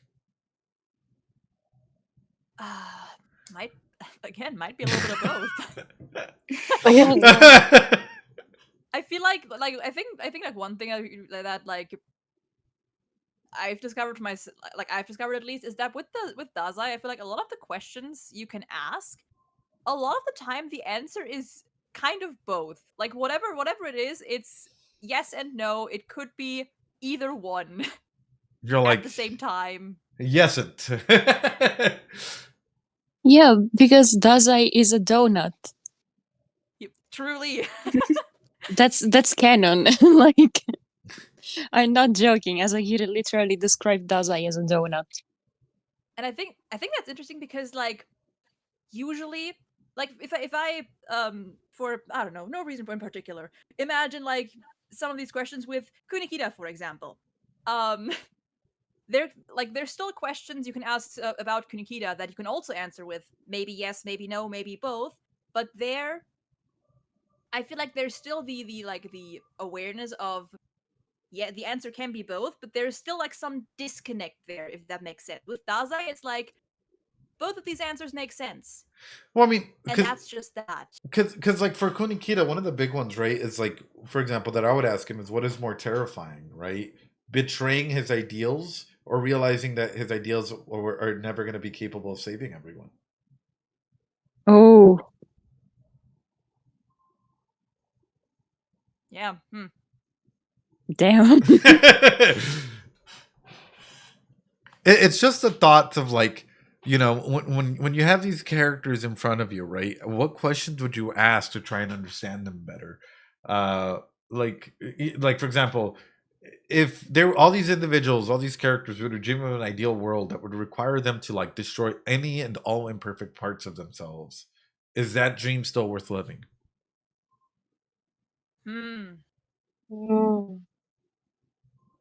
Oh, so I mean, define imperfect. You might, what would these imperfect parts even be? I mean, that's up to them to establish, Exactly. Yeah. You really want to destroy them, Ed. Yeah. I mean, I get that one. You woke up and chose violence today. What happened? What do you mean? What happened? No. Listen, I say that's part of loving any fictional character. That's just my average Tuesday.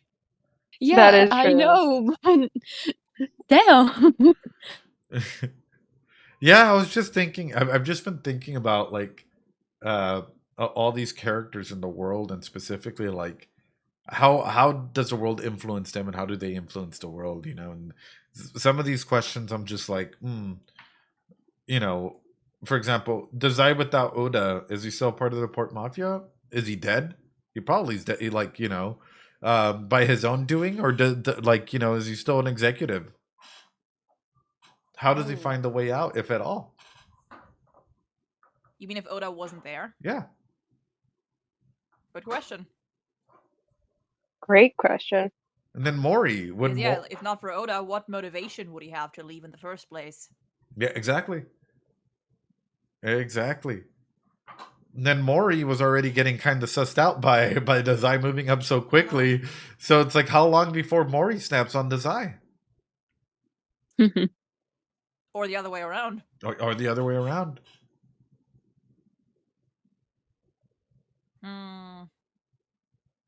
Well, in that world is it killed or be killed.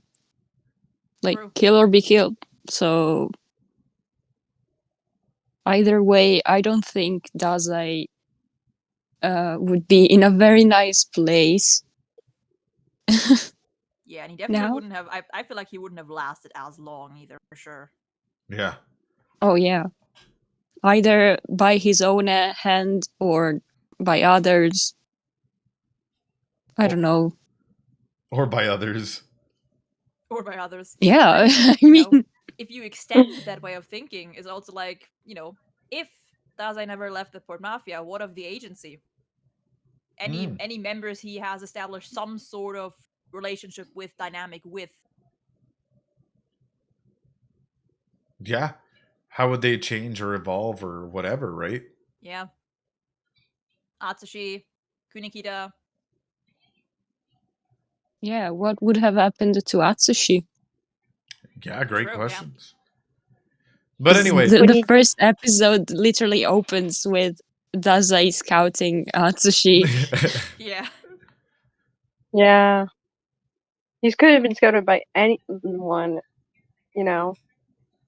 Yeah. Like, respectfully, as much as I love him, I don't think. Well. I want to say I don't think Kunikida would have helped him, but like the thing with Kunikida is like he's a bit of a softie. He just tries. He tries not to be, but he's got a bit of a bleeding heart. A little bit of a bleeding heart. Yeah. He'll help him out in some capacity. Yeah, like more indirectly possibly, but Not make him a member, I don't think. Yeah, he'd probably try to find other ways, possibly. Probably just send them on his way in some capacity. Yeah. But anyway, all right. Any final questions, y'all? Because I do got to head out, unfortunately. I know I've been asking the questions this time. Actually, question for y'all. Lovecraft. We have Lovecraft.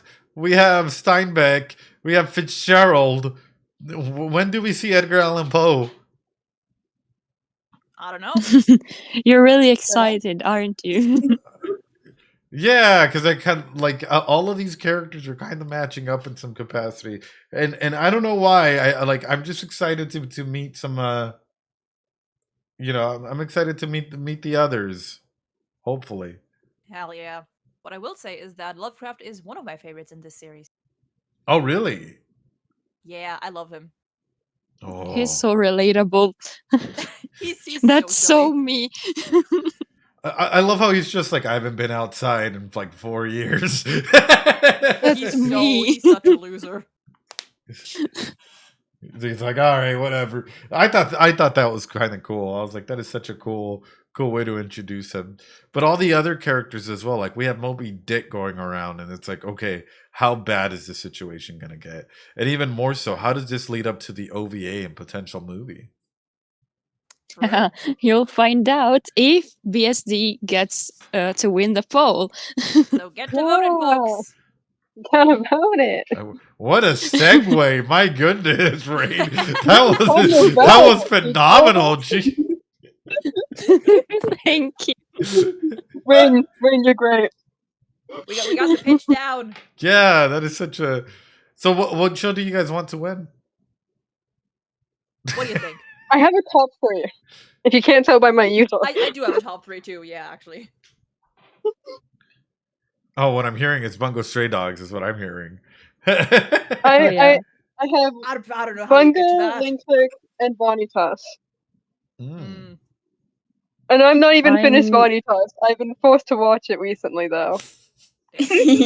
I'm voting for this Bungo call. Stray Dogs and Link Click and Windbreaker. Same, that exact order. But yes, viewers on YouTube, please make sure to join the Discord so that way you guys are able to vote on the OVA and what is it? Movie. I was about to say season 3, but no, movie.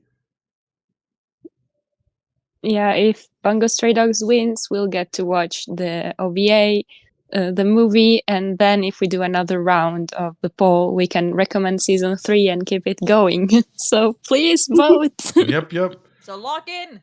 Vote. All right, everyone. Bullshit. Any last things before I close up for today? I'm sorry, by the way. I thought it was Saturday. Don't worry. But even if it wasn't Saturday, like even if you were just tired, it would have been okay. Like it's okay to take breaks. Yeah, I think in this one it was like a lot of consistent days, and I just lost track of the days and time. All good. It happens. It's okay. Oh God. Don't apologize, please. You're amazing, man. You got this. Oh, thank you all. Well, thank you all so much. I appreciate y'all from the bottom of my heart. Arigato. Thank you so much. All the love to each and every single one of you. We love you. And then, yeah, I was about to say, I hope you guys are ready, because if the subathon starts, trust me, season 2 is probably going to end within the week. Yeah, I hope I can be know. there for all the Yes. episodes, because like if we don't have like solid decided slots, like decided times, I just hope I can be there for all of the episodes. Hold on, Time wise. I'm We looking at. also have to lock in for the homework. Oh, I'm looking at it right. Oh, So God. next week is episode 6, and then 7 is Monday, 8 is more. Tuesday, 9 is Wednesday, 10 is Thursday. I am gone Friday. So then 12, right, would probably be, or the finale is probably going to be on Monday, the 13th. And then if the OVA and movie wins, it'd be the OVA on Tuesday, and then the movie probably on Wednesday. Oh fuck, we gotta log in. Oh, yeah. I know. Oh shit. That's why I'm telling you guys. Wahoo. It locks in so quickly that it's insane. And that's like one episode a day, man. If we did more, then it'd be... Yeah, assuming, yeah. Yeah. Oh. Oh, we need to lock in. Real quick, how much time do we have for Like per slot? the homework? Or for the homework? Right now, it's till the end of season 2. But if the OVA and movie wins, it's till the end of the movie. Right. No, I mean like to present the homework. Let's keep it under 5 minutes, please. Please. Okay. Even if it's 2 people? If it's 2 people, I'll allow 7 minutes total. Under 7. We'll take it. Better than nothing. Yeah. And also another thing, and then I'm done with everything. But please, I specifically have to work with Wind with a presentation on Dazai and Chuya. So please make sure that Bungo Stray Dogs wins. Those who know, they know. But please. And I will honestly, yeah. I will say this for all of you that are participating in it. You guys got to see the mods do their presentations. Hope you all enjoyed it. You saw how they put in memes and like the different ways that you guys can present. So good. Use inspiration from that is the best way that I can put it. And you know, make it your own is, you know, and also if you guys come up with cool emotes or you guys are doing your own drawings or whatever into it, I might just ask, you know, hey, Can we use your emotes, you know, your drawings as emotes for the Discord channel and, you know, here on Twitch and whatnot? That would be great. Anyway, y'all have a phenomenal night. Thank you so much, Kim, Terrain, Kana, everyone. I appreciate it. Leaf, y'all are incredible. Thank you for having us. Hell yeah. Bye. Bye-bye. Goodbye. Bye-bye. Be safe. Bye-bye. Good night. They're all absolutely wonderful, and you guys can be too. Just make sure to go in and vote. Leave a like, comment, subscribe. I hope you guys enjoyed this episode as much as I did. I know we're over 2 hours into it, so it was a phenomenal episode. And I'll catch you guys here this Friday. Bye, guys. Be safe.